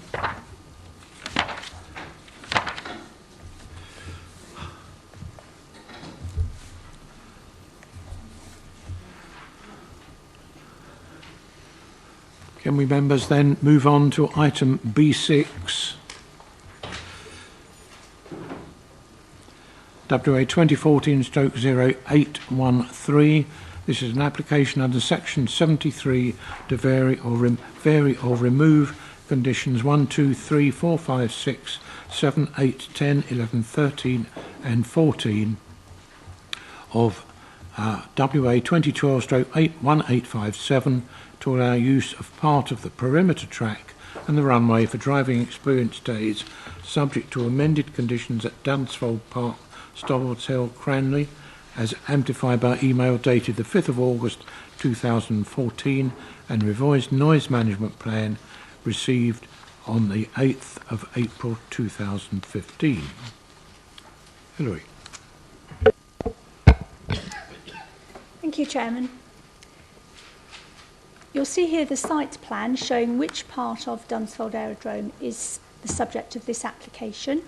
It's just this part of the site here to the southwest of the main industrial buildings.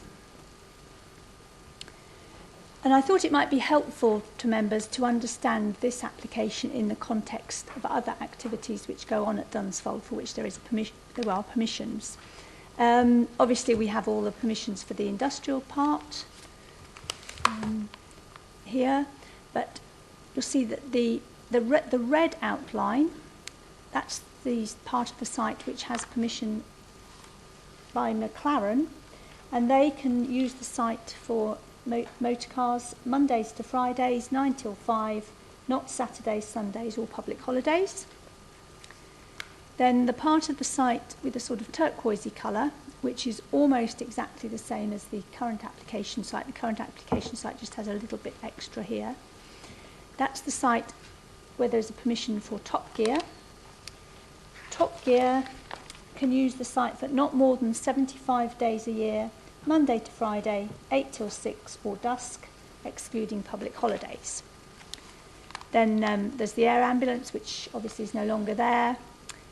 The police driver training, which is, I think, relatively low speeds, just working with dogs and that sort of thing in this area here. And then there's Caterham cars, which have a permission in this area, but I understand that they're not actively using their permission at the moment.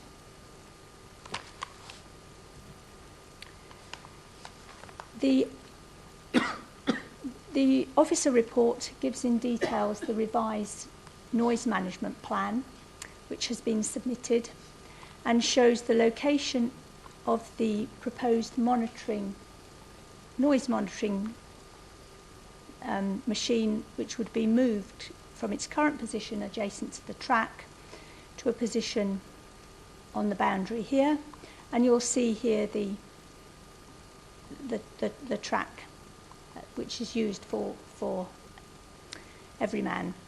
Now there isn't a permission at the moment for Everyman to use this site, and Everyman is something that you sign up to, you buy a day, I understand, and you are given the opportunity to race various sports cars around, well, not race, but drive at speed, various supercars around the track.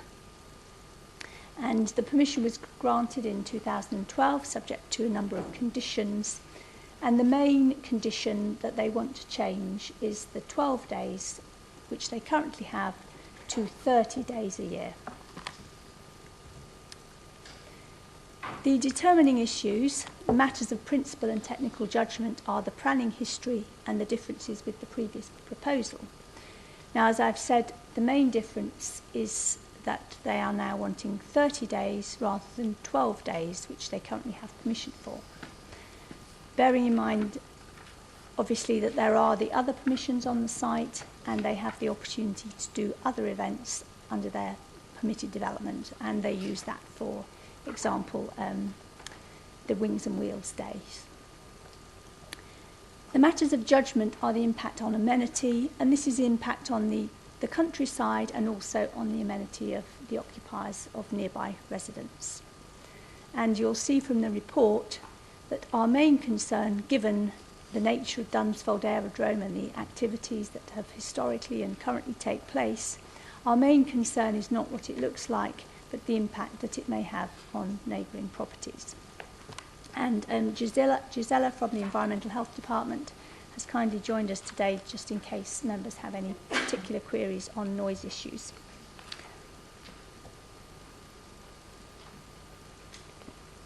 If you'd like to now turn to the update sheet.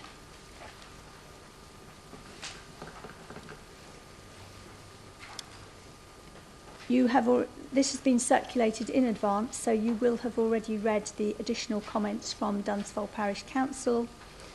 You'll see that they are raising concerns that the revised noise management plan was not available on the website until relatively recently. However, it is covered in detail in the officer's report. And on page 8, there are further comments, which again I'm sure you've read, from Dunsfold Parish Council. And you will have received yet another update earlier today, which is some more comments from Alan Ground from Dunsfold Parish Council.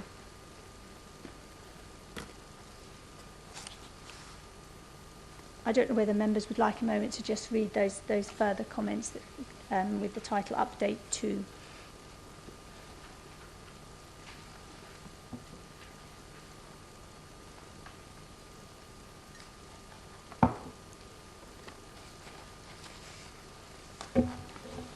Could I ask members, have you had the opportunity to read the yellow sheet, Mr. Band? Read it, thank you, Chairman, but I do have questions, which no doubt you'll come to in due course.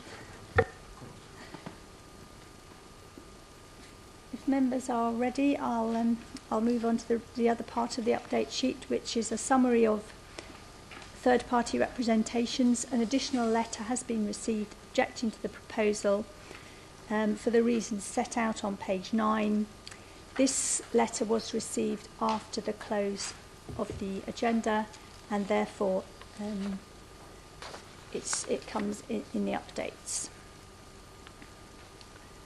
Officers have carefully considered the comments of the Parish Council and third-party representations. However, officers can confirm that all relevant information, including the revised noise management plan, have been fully covered in the officer's report, and that the proposed application does not trigger public speaking. The concern in respect to the opportunity for public speaking for this application is noted. However, pursuant to the Council's public speaking scheme, public speaking is triggered by representations received by the representation date for the application. This item has not triggered public speaking. Following extensive discussions with the Environmental Health Section officers, who are now satisfied that adherence to the revised noise management plan will not result in material disturbance to the occupiers of neighbouring properties, members are therefore asked to support the officer's recommendation that permission be granted, subject to the conditions set out on the agenda paper and subject to some changes, which are essentially typing mistakes, to conditions 10 and 11 as set out on page 10. Thank you, Chairman.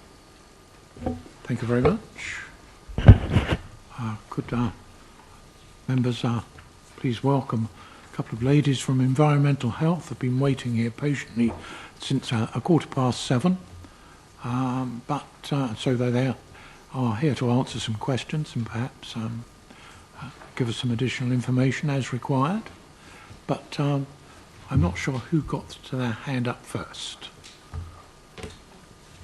Mrs. James. I'm quite happy to defer to Mrs. James. Okay. Thank you, Councillor Band.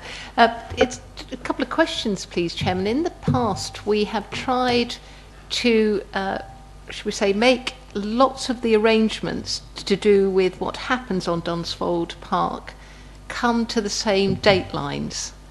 So my first question is, this date here of 30th of April 2018, does that fit with some of the other decisions that we've made? That's my first one. And the second one is, if we're going to increase this, what happens to that key figure that we've had in the past of the number of vehicle movements in and out of the site? And I'm more asking that latter one for people who might be watching this so that they understand that we have actually considered that and understand the implications. Thank you, Chairman. Thank you very much. Barry?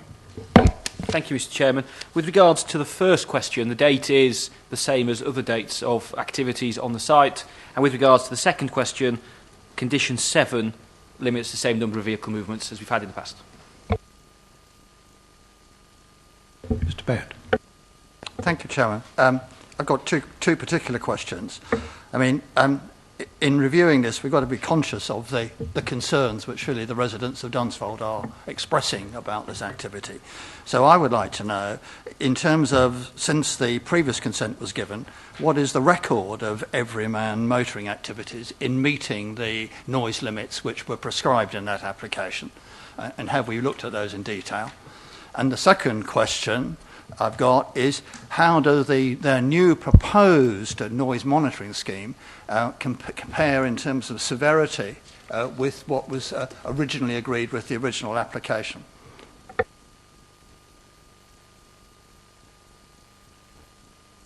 Thank you. So the monitoring that we've carried out, it rather depends. If we get complaints coming in and I'm available, I will go out and have a look. So there can be monitoring with a machine or an officer, and I've been out with other officers, and we haven't actually found anything that's been at a statutory nuisance level. And with regard to the monitoring levels, sorry to interrupt you, Gisela. Could you move closer to that microphone? Of course. Otherwise, other members can't hear you. Okay. With the monitoring levels, they look slightly different, but they're actually the same, because if you saw on the map where the monitoring point has been moved from trackside to the boundary, the reason that it was changed to the boundary was so that it was accessible from one of the premises. It's easier for if I was to go on site from a premises or from actually Dunsfold Park itself, and it's a better point that is accessible, but the number's the same, you just extrapolate it.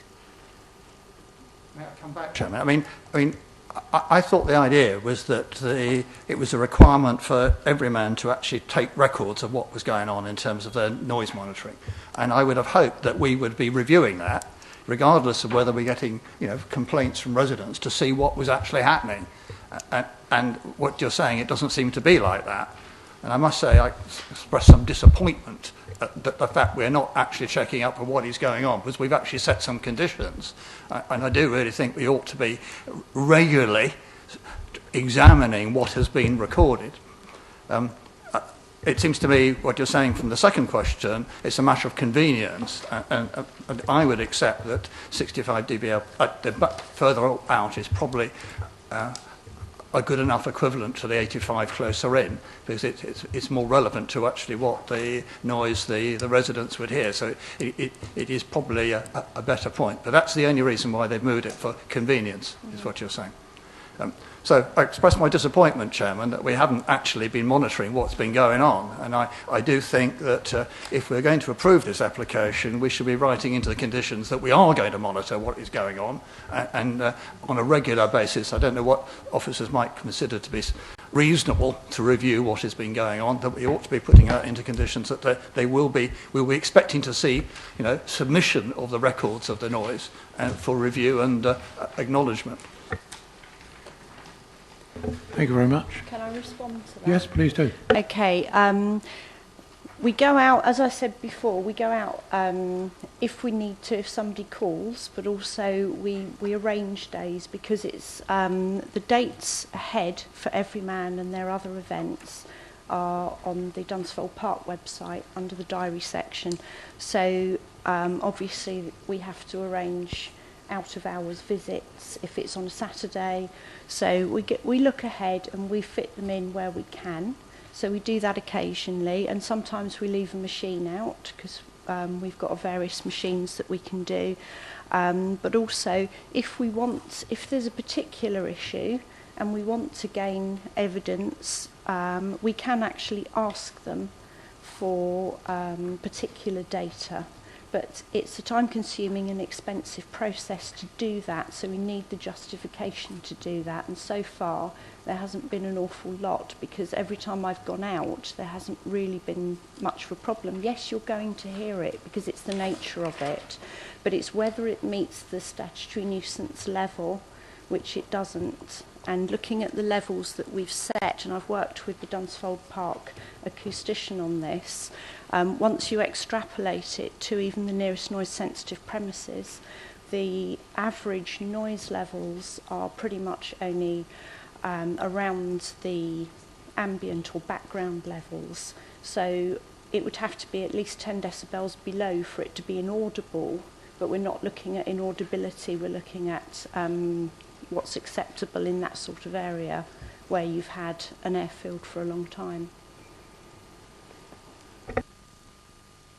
Well, I don't really want to prolong this discussion. It's really for others to comment. But I mean, in a previous incarnation, I'm perfectly satisfied that the 65 dBA level at the boundary is a perfectly reasonable level, which should not lead to unacceptable noise for householders. My main concern is it actually 65? Do we actually measure it at 65? And I do think there should be an obligation on the operator, the applicant, to actually be taking measurements and reporting them back to us. I mean, I don't think we should be, putting extra expense on you, our officers. I think the onus should be put on the applicant to actually generate this information and to submit it to us to demonstrate they are actually working within the limits which have been set. And that's certainly, when I was on the other side of the fence, exactly what we had to do. I remember well that on site boundaries, we had to take regular records and submit them to the local planning authority to demonstrate that the noise levels at the site boundary were within the limits specified. And I don't think, frankly, that's an unreasonable thing for us to be seen to be doing and sticking as a condition.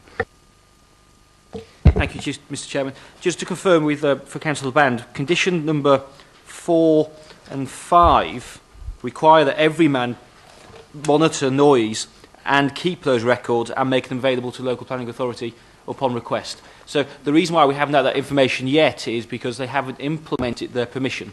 Any activities going on so far have been under their permitted development days.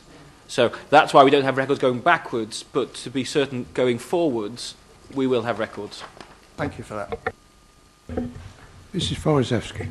Yeah, thank you, Chairman. And my apologies for my late arrival. It was due to unforeseen circumstances, but at least I turned up.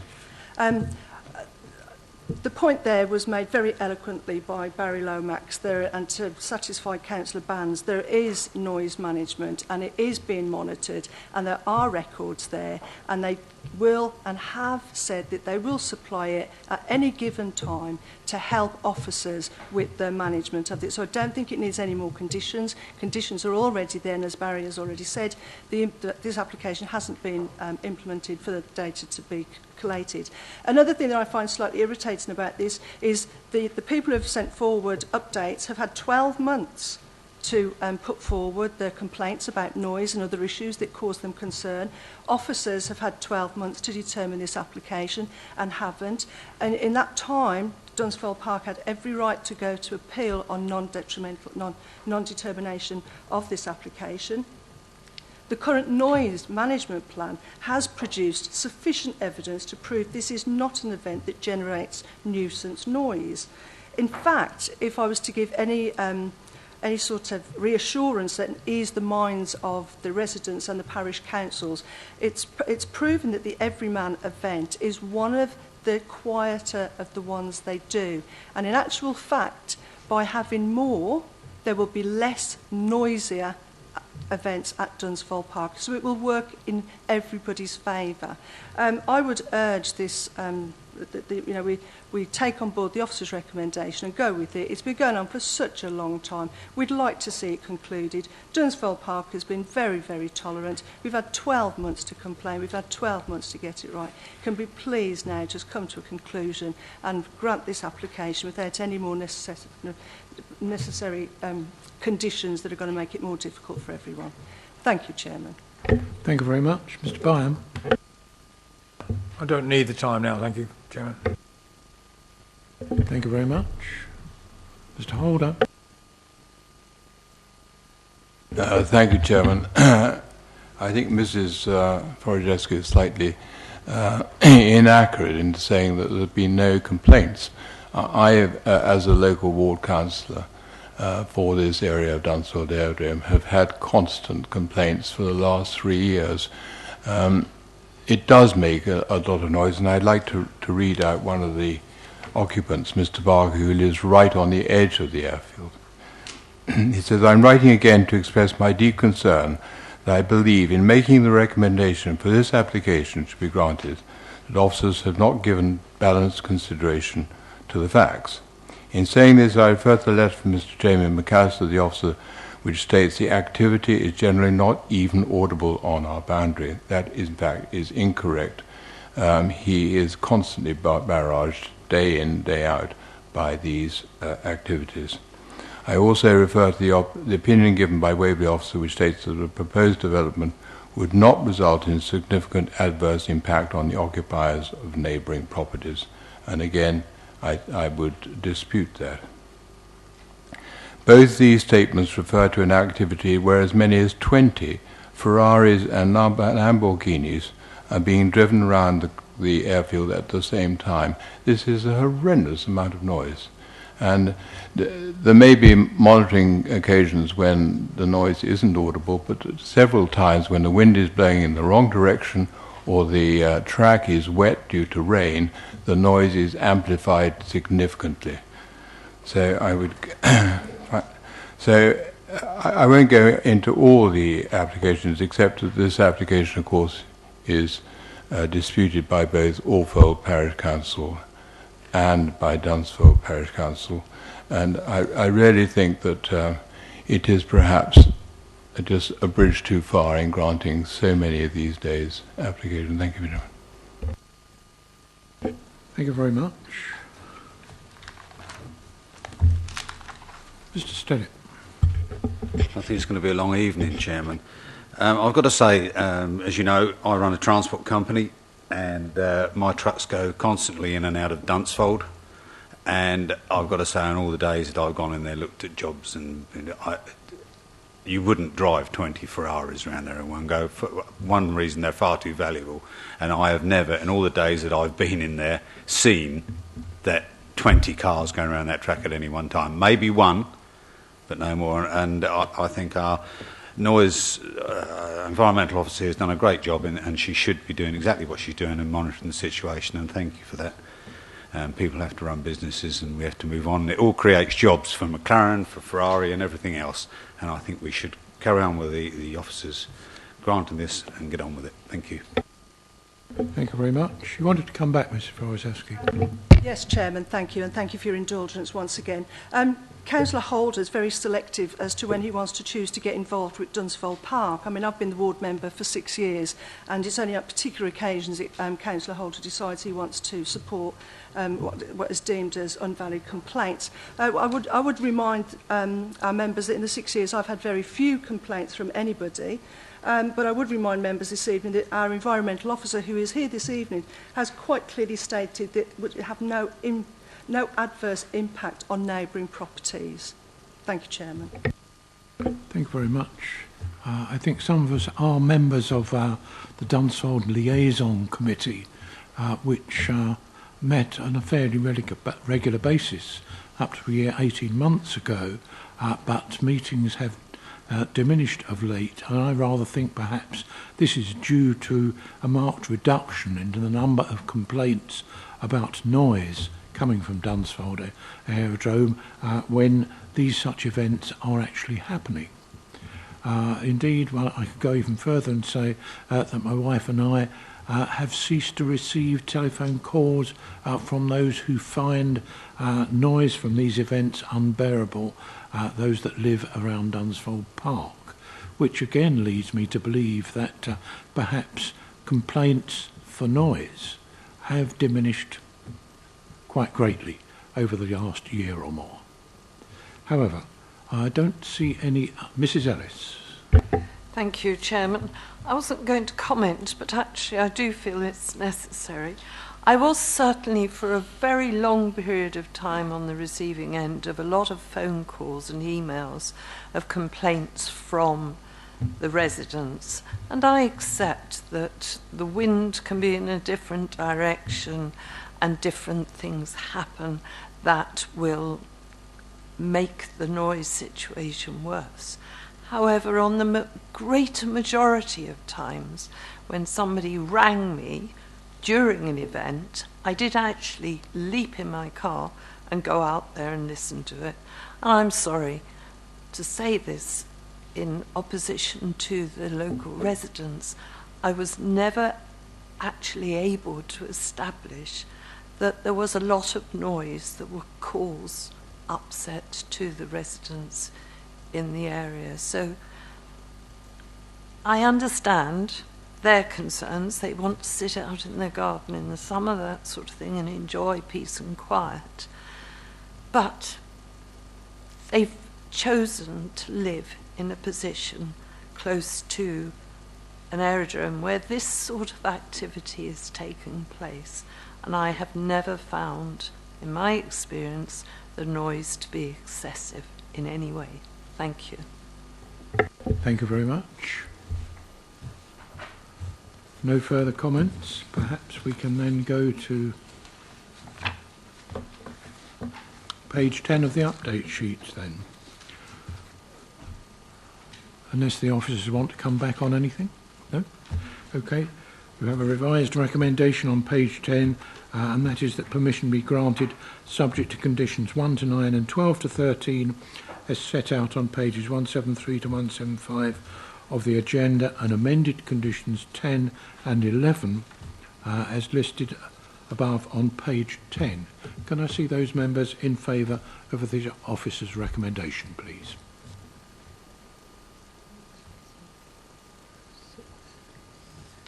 Seven in favour. Those against? One against. Any abstentions? And one abstention. Permission then is granted as stated on page 10. Mr. Holder. Thank you, Chairman. Could I request some conditions be applied to this application? I think we are a little late now, are we not? Now that we have agreed the recommendation. We've agreed the recommendation, but we haven't agreed the conditions, Chairman. And I already stated the conditions 1 to 9 and 12 to 13 on the agenda, and amended 10 and 11 conditions on page 10 of the update sheet.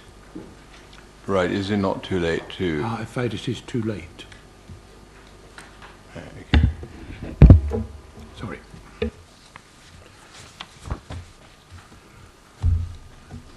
Can I thank the ladies from Environmental Health? Sorry we kept you for so long.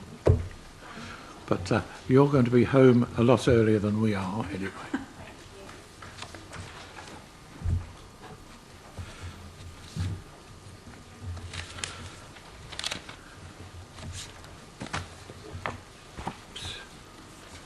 B1, page.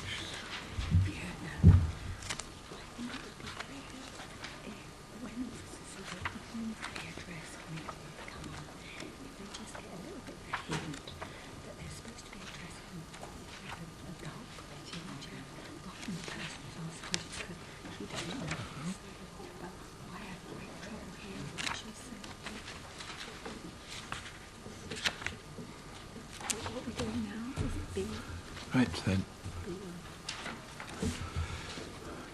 Can we now move members to page 53, item B1, application WA/2415/0446, an application under Regulation 3 for the erection of 5 affordable dwellings and provision of 15 parking spaces, 3 to serve off-site users following demolition of existing garages together with associated works at garages north of 12 Nursery Hill, Shamley Green. Peter. Thank you, Chairman. Yes, this is a detailed application for the construction of 5 dwellings following the demolition of existing garages and clearance of the western part of the site. The site is located to the rear of 10 to 14 Nursery Hill. You can see it on screen here. The settlement boundary of Shamley Green forms part of the northern boundary there identified on screen and part of the western boundary here. The site is within the settlement boundary of Shamley Green. There's an overhead shot of it. You can see the properties fronting Nursery Hill and the Guildford Road with woodland beyond. So views into the site from the north are not available. And I'll move on to the next slide, which shows the existing access to the property. This gives access to the garage. There's a gated access gated entrance further down. This is the adjacent neighbouring property, which is a bungalow. You'll see from this shot it shows a change in levels from Nursery Hill. It slopes down into the site. This is a view looking east, so again you can see some of the bungalows which back onto the site, and further properties along Nursery Hill which are 2-storey, semi-detached and terraced buildings. And there's a view into the site of some of the existing garages. So these garages, some are currently used. There's 16 in all. As you can see clearly, some can be used, some can't, given their state of repair. Currently only 3 are used for parking of vehicles, and that is offset. The 3 spaces is offset in the proposed design and layout of the scheme. So the proposed dwellings will be made up of 2 semi-detached properties, 2-bed properties. That's plot 1 and 2 here, and plots 3 to 5 consist of 2 3-bedroom properties and 1 2-bedroom property. They're of traditional design. This is plots 1 and 2. We've got red brick elevations, ground floor level, hanging tiles above, and a hipped red tiled roof. You can see incorporating solar panels on the frontage of the properties. This is plots 3 to 5, a terrace of 3 properties, again a traditional style and same materials used, which match the sort of character and use of materials noted in the area. In terms of access into the site, that's via the existing access to the garage compound. This access is widened though to allow for pedestrian and vehicles to access the site, and Surrey County Council have looked at that and consider the access to be acceptable. This plan on screen shows some of the landscaping and protection of trees surrounding the site. To the western part of the site it is quite overgrown, and that is to be cleared. They have carried out ecological surveys on the site and there's no protected species present, although some local residents have raised concern that there are, but we're content that they won't be harmed on, and there isn't actually any on site at this stage. The northern boundary of the site is is kept as existing. You can see the trees numbered on here, the ones to be retained. The ones with red dots, 10, 14 and 16 are to be removed. They're not significant trees, and the council's tree officer has considered that and considered the protection measures proposed and considers that to be acceptable. There's also some concern from local residents with regards to overlooking. Officers have and an overbearing effect as a result of the two-storey properties, these properties to the south being bungalows. We have, however, considered that the distance between the properties between 20 and 25 metres here to these residential properties from the edge of plot 3 and from plots 1 and 2, the views here, again, it exceeds 20 metres. We think that's an acceptable distance, together with the topography of the land, to not result in any significant or demonstrable harm to existing neighbouring properties. There's just the floor plans of the proposal. That's plots 1 and 2. We've got the ground floor on the left-hand side, and that would be handed on plot 2 as well, and then the first floor. In terms of space standards, they're considered to be acceptable and meet nationally described standards which are recently, or guidance which are recently published. We've got the floor plans for plots 3 and 5. Again, acceptable space standards proposed, and they're also acceptable from our point of view. So in terms of the determining issues, in terms of housing land supply, they do contribute positively to land supply of 5 new dwellings. They're also offered as affordable housing at a social rent, so the lowest possible rent that the council can offer them for. The highways impact's being considered. Obviously the existing use is as a garage compound, but it's underutilised. The county council has considered the impacts and consider it to be acceptable.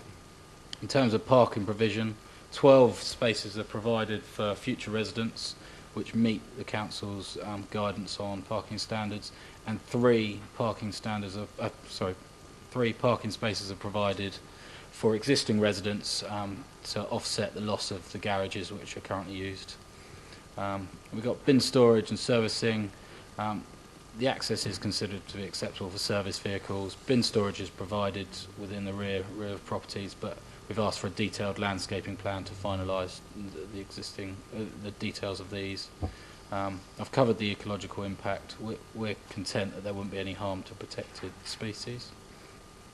The matters of judgment is the visual amenity. We consider that to be acceptable. Traditional design of properties are in keeping with the surrounding area. And again, we will condition the use of materials. Residential amenity, I've covered that as also, but the separation distance, layout of the sites are considered to be acceptable and protect amenity of existing residents and future residents, and the proposed layout is considered to be acceptable. It's not dominated by parking, with the landscaping breaking it up and the layout proposed. So in terms of, I'll just take you to the report update, which is on page 2 of your update sheet. There's an update to page 61. Reference was made to the 2013 SHMAR, and the Strategic Housing Market Assessment. It should have been referenced to the 2014, and the figures quoted relate to that. Update to page 69. We have had an amended development management procedure order, which Elizabeth outlined at the beginning, and we've just amended that title to refer to the new regulations. And page 57 under submissions in support, it's just making it clear that the comments made there were made by the applicant, just for your reference. We've had 2 letters of objection. I'm not sure what's happened to the bullet points on this, so sorry for that, it's formatting. But they raise largely the same issues raised that are addressed in the report, and the amenity issues I've already covered. There's no new issues raised there that haven't already been addressed. Therefore, the recommendation remains the same as that set out on page 70 of your agenda, and that is to approve the scheme subject to the conditions. Thank you very much, Peter. Mr. Band. Thank you, Chairman. Well, I think this represents a almost unique opportunity within the village of Shamley Green to provide 5 additional affordable housing on land which Waverley already owns. As you saw from the pictures, it's a pretty scruffy patch at the moment with very run-down garages. The gate you saw in the other photograph has to be padlocked to stop all sorts of other extraordinary use being made of this space, and to put 5 affordable houses on it seems to me eminently sensible proposal. So I strongly commend it to you. There are problems with parking in the area, but I think this development itself is self-contained in that respect. Inevitably, on estates built in the late 50s and early 60s, under previous local authority arrangements, not enough space was provided for parking, and I know our housing and estates people are talking to the county council to see whether some alleviation can be made to that, but it doesn't really affect this planning application, which is self-contained in its own right. The only one thing I would suggest is that we do, on condition 14, we're actually more specific about the timing and when construction vehicles can come in. Because as you can see on the left-hand side of that site layout plan, there is a footpath going down just outside from Nursery Hill, which is the main road at the bottom, alongside the left-hand side. Now that feeds the Wannish and Shamley Green Primary School. And rather than go down the main road and turn into the parking by the primary school, many parents use Nursery Hill as the drop-off point. And so I do think we need to be careful about the timing when we allow construction vehicles in and out of that site, because it really would cause unmitigated chaos if we try to interfere with parents dropping off children to the primary school. So if I could ask that into 14 some consideration is given to the actual timing when construction vehicles are permitted to come to this particular site. But apart from that, I'm fully supportive of the officers and the recommendation. Thank you very much, Mr. Band. Vice Chairman.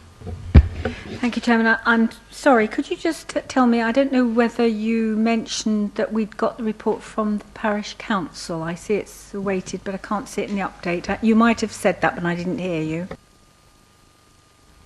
Sorry, no, I haven't updated you, but we haven't received any comments from the Parish Council. Thank you, Mr. Chairman. And if I just come back on that point from Councillor Band as well, we can add another point in on condition 14 to require detailed times of delivery. Thank you, Chairman. Thank you very much. Mr. Byam. Thank you. Well, the first question was with regard to the Parish Council. It's a shame that they haven't chosen to comment. But the other point I want, it's a pity that Councillor Gates isn't here, because he's been waxing lyrical about the fact that we've got drawings with solar panels on them. I've never ever seen a drawing of a building coming before us now with solar panels. And I'm appalled that we're considering putting that type of solar panel onto a new building.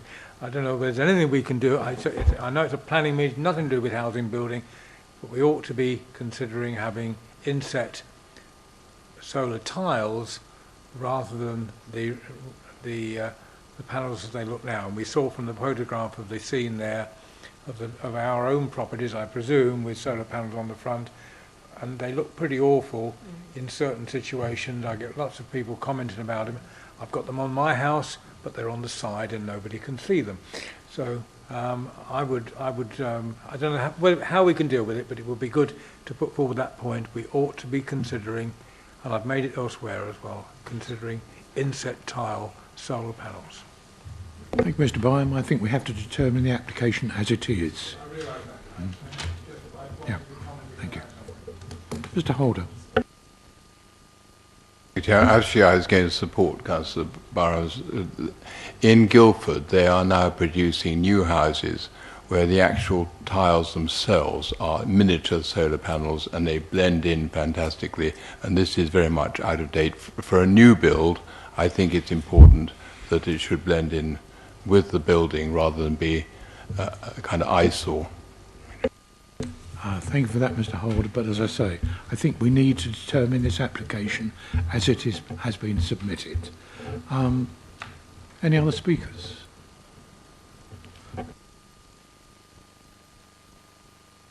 Can we go to page 70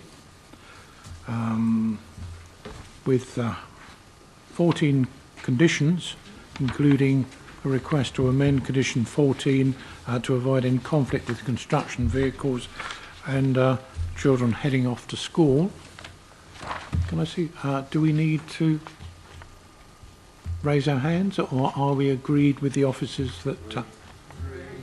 Thank you very much. That hurried things on a little. We move on now to application B2.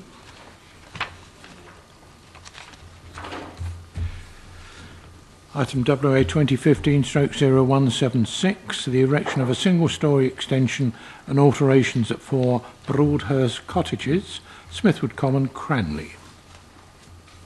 Barry. Thank you, Mr. Chairman. So this is an application for a single-storey extension at 4 Broadhurst Cottages, Smithwood Common. Here we have a location plan, or an aerial photograph rather, showing the application site in relation to its context. The application site is north of Cranley on Smithwood. This is Smithwood Road. Here we have a location plan showing the application site in greater detail. It is a pair of semi-detached properties on the northern side of a row of semi-detached properties. Here we have a block plan showing the single-storey extension in situ. Here we have an existing ground floor plan showing the arrangement of the property, host property, with a double garage next door and a bothy type building to the rear. Here we have existing elevations, the side elevation showing a small projection as a porch to the rear and that bothy. Here we have the existing elevation taken from the neighbouring property.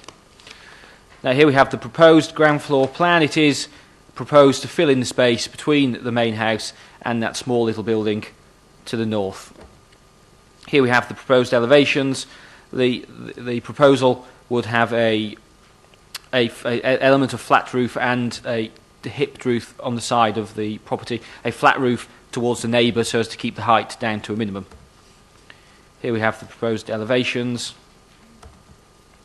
Here we have a view from the neighbouring kitchen neighbouring property looking directly out towards what would be their bothy type building.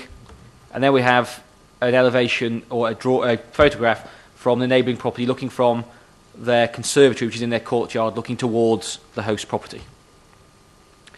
I'll take you on to the determining issues. Impact on Greenbelt and Policy RD2. Officers have assessed the proposal in terms of paragraph 89 of the framework and Policy RD2 and consider that the proposal would not represent a disproportionate addition to the host property and therefore is not an appropriate development in the Greenbelt. With regards to matters of judgment of design and impact on residential amenity, officers consider that the small-scale nature of the proposal, being single-storey, being only 2.8 metres high in the close proximity to that neighbouring property, and given what's there already, a trellis and some green planting, it wouldn't have an impact on residential amenity, and from a design and impact on visual amenity point of view, it can't be seen apart from the neighbour who's already screened by a trellis in any event. If I now take you to the update, if I can find my update sheet, which is here.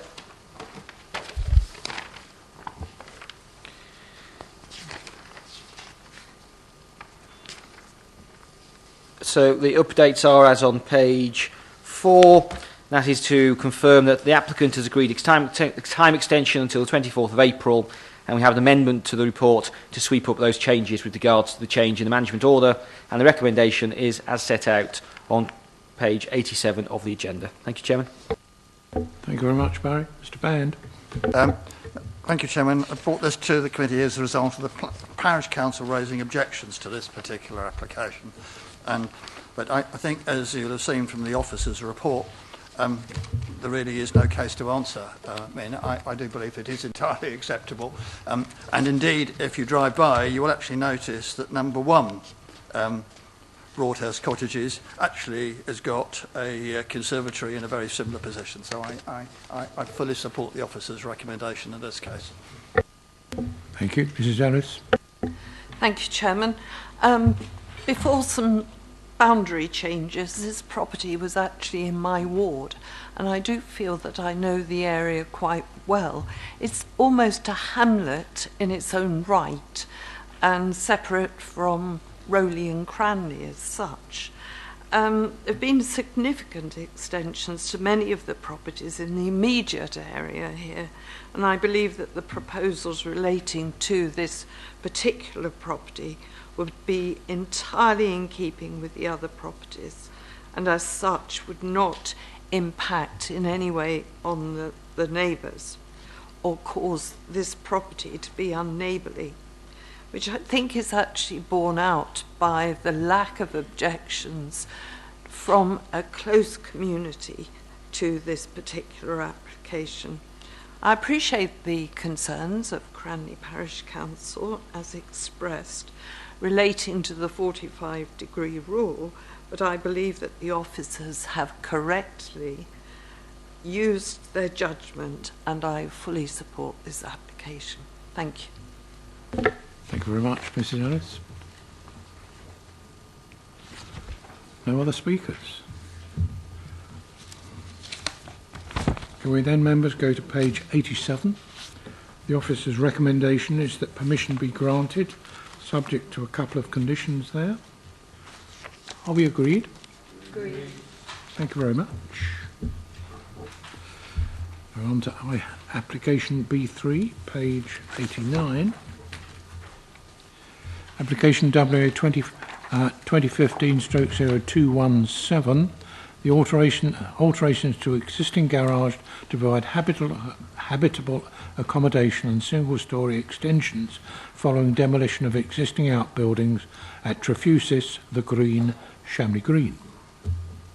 Barry. Thank you very much. I shall now take you to a little trip to Shamley Green, to Trefusis, where they are proposing the alterations to an existing garage and the erection of a small single-storey extension.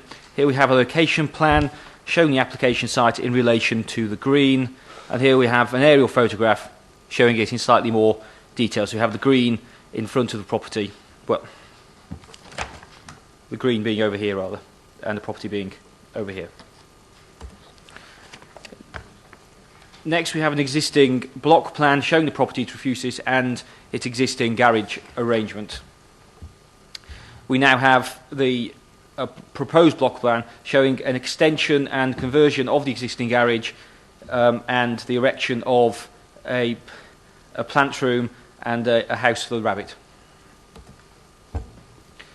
Here we see a front elevation photograph of the property showing the existing garage in situ and the existing property, which is Trefusis. Here we have the existing elevations, which have been repeated on screen, good quality, showing the existing garage arrangement next to the property. So here we now have the proposed floor plan, which would include for an erection of a slight extension to the back of the garage, its conversion to habitable accommodation, and this connection here of plant room and rabbit house. Here we have a front elevation showing the slight increase in height of the garage to accommodate a change in pitch of roof from something like 27 degrees to 35 degrees, and the single-storey extension here with this chimney to accommodate the plant room. Here we have the same development from the rear and from the sides with a section through. Here we have a photograph just showing the relationship between Trefusis, the garage, and the neighbouring property, just demonstrating that there is sufficient distance between the two so as to accommodate the single-storey extension. Now looking at the determining issues, we don't have any matters of principle or technical judgment on the left, but we have lots on the right. Looking at impact on the green belt, the application site is within the rural settlement, and officers have assessed to see whether there is any infringement with regards to disproportionate additions, and we conclude that there is not, and therefore it would not be a form of inappropriate development in the green belt. Next, impact on conservation area. The application site is within the conservation area, and section 72 of the Planning Listed Building and Conservation Areas Act tells us we must have special regard to the preservation or enhancement of that conservation area. Officers have worked with the historic buildings officers of the council and conclude that this would preserve the setting and would not cause any harm to any designated heritage asset.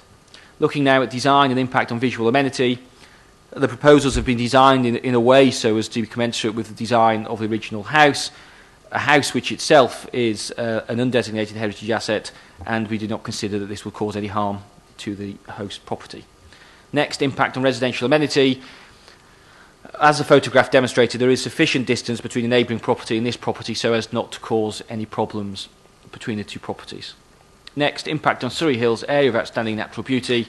This is a low-key form of development within the village settlement of Shamley Green and is well screened and would not, in officers' opinion, cause any harm in that regard. If I now take you to the update sheet on page 4, we have an update to the third heading on page 94, refers to a letter from 9 Saunders Chartered Architects and has been received and is attached as Annex 1. We have amendments to report on page 93, and that's confirming that the site is located within the settlement boundary. And then the third heading on page 100 just corrects the updates to the management order. And then we have a condition of number 4 saying that development hereby granted shall not be used other than for purposes ancillary to the main dwelling Trefusis and shall not be occupied independently of the main dwelling. Now going on to the revised recommendation, and that is that permission be granted subject to conditions 1 to 3 as set out on pages 101 and 102 of the agenda, and the additional condition 4 included within the update. Thank you. Thank you very much. Mr. Band. Thank you.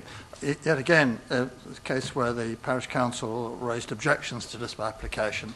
I get on matters of judgment. I must say, having seen the officer's report, I'm satisfied that the officer's view is one I would support. I think both in terms of the impact that the new buildings will have on the next door property are minimal, and I think in the existing garages are red brick, and the side facings of the existing house are red brick. So again, I think the Parish Council's concerns, although no doubt genuine, are overstated in terms of planning permission. So I'm happy to support the officer's recommendation. Thank you very much. Any other speakers? Mr. Stennett. Just, does the rabbit get a long-term tenancy or not? Barry? It appears he gets a chimney. Thank you for that very valuable bit of information. No speakers then. Can we go to the revised recommendation on page 5 of the update sheet? That permission be granted subject to conditions 1 to 3 as set out on pages 101 to 102 on the agenda, and the additional condition 4 on page 5 of the update sheet. Officer's recommendation for approval. Are we agreed? Agreed. Thank you very much. Now, do I take it Mrs. James has... she's left. So members, now it's past the witching hour, and I should invite you now at approximately 9:45 to consider whether we adjourn this meeting. Meetings of the council should normally finish by 10 o'clock, but at a convenient time, then the chairman should put to the meeting the options of 1, agreeing to a half-hour extension to 10:30 p.m, at which time the meeting shall stand adjourned, or 2, continuing the meeting until the council has the committee has concluded its consideration of the agenda, or adjourning the meeting so that no business other than that set out in the agenda shall be discussed at any adjourned meeting. We are now down to the last 2. I would propose, members, given that if we do adjourn the meeting now, those other applications we don't consider this evening probably shift to, I think, June for determination. I would propose that we actually complete the agenda. Agreed. Thank you very much. Well, I think you pop over to Waitrose. I don't know whether or not Costa actually provide cocoa, but you can get strong coffee, Mr. Byam. So moving on now. B3. We're on page... Oh no, sorry. We've done B3, of course. We're on to B5, 129. To B5 WA 2015/0437, the erection of a dwelling and outbuildings in association with ancillary works and landscaping at 1 Bookhurst Hill, Bookhurst Road, Cranley. Barry. Thank you, Mr. Chairman. So this is an application for the erection of a dwelling and outbuildings on Bookhurst Hill, Bookhurst Road, Cranley. Here we have a location plan showing the application site. What we don't see is the development which is taking place around it, that being Swallow Tiles or Swallowhurst, I believe it's known locally. The plot is within the garden of the host dwelling, which is being indicated on screen here. So the application is for the erection of a 4-bed property of a traditional Surrey vernacular design, in addition to a garage and storage area. Garage being indicated on screen and the storage area being indicated towards the rear. Here we have an aerial photograph showing the site and the start of what is Swallow Tiles development around the application site. Here we have the floor plans of the bedroom of the property, showing the 4 bedrooms and the downstairs arrangement. Here we have the elevations showing that it is a property of a traditional Surrey vernacular constructed of traditional Surrey materials, which would be clay tiles and clay hanging tiles. Here we have the sections going through the site. So this is as the site, you can see some slight regrading of the site to provide that flat level on which to build. Here we have the garage which is proposed, which is a traditional 2-storey garage with a hipped roof. And here we have a small single-storey workshop storage that would be proposed to go to the rear of the garden. Here we have a street scene showing the proposed dwelling, and here we have a street scene with the proposed planting, which would screen it from view. Here we have some photographs looking into the host dwelling from within the application site. Again, looking from the application site into the proposed site. And here we have some street scene photographs looking up with the application site here.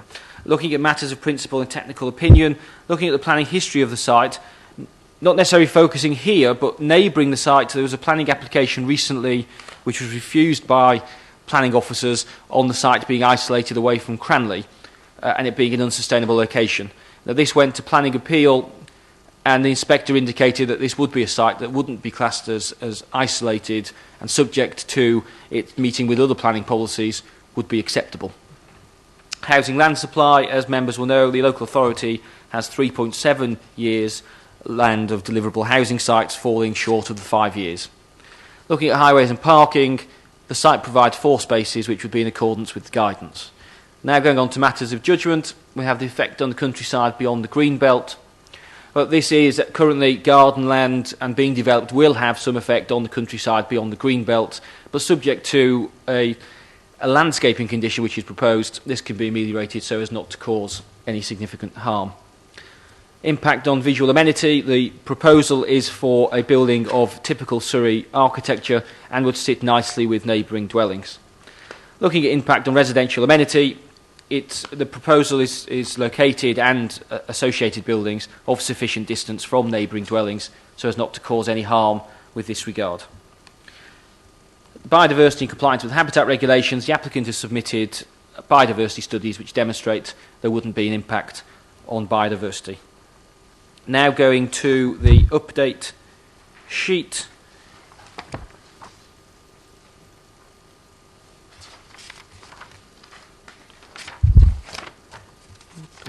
Here we are, which is on page 6.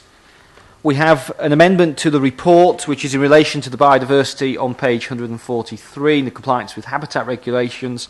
This is just confirming that a survey has been submitted, and that links in with the additional condition 13 below it. And then we have the changes to the management order to pick up the changes in 2015.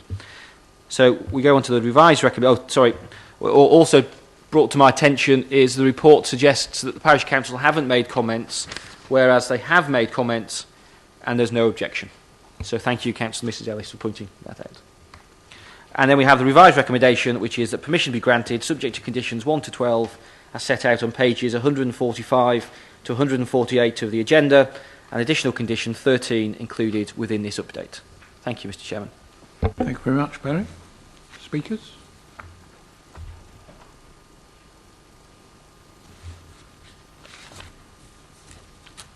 Don't have to speak, Mr Bye. It all sounds eminently sensible. Thank you very much. Then looking at page 6 of the update sheet, A revised recommendation that permission be granted subject conditions 1 to 12 as set out on the agenda paper, and the additional condition 13 as set out on page 6 of the update sheet. Are we agreed? Agreed. Thank you very much. Moving on at last to item B4.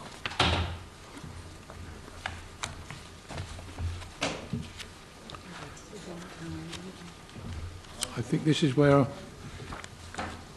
Mr. Senate, we say goodbye to you. No, you have to vacate the chamber.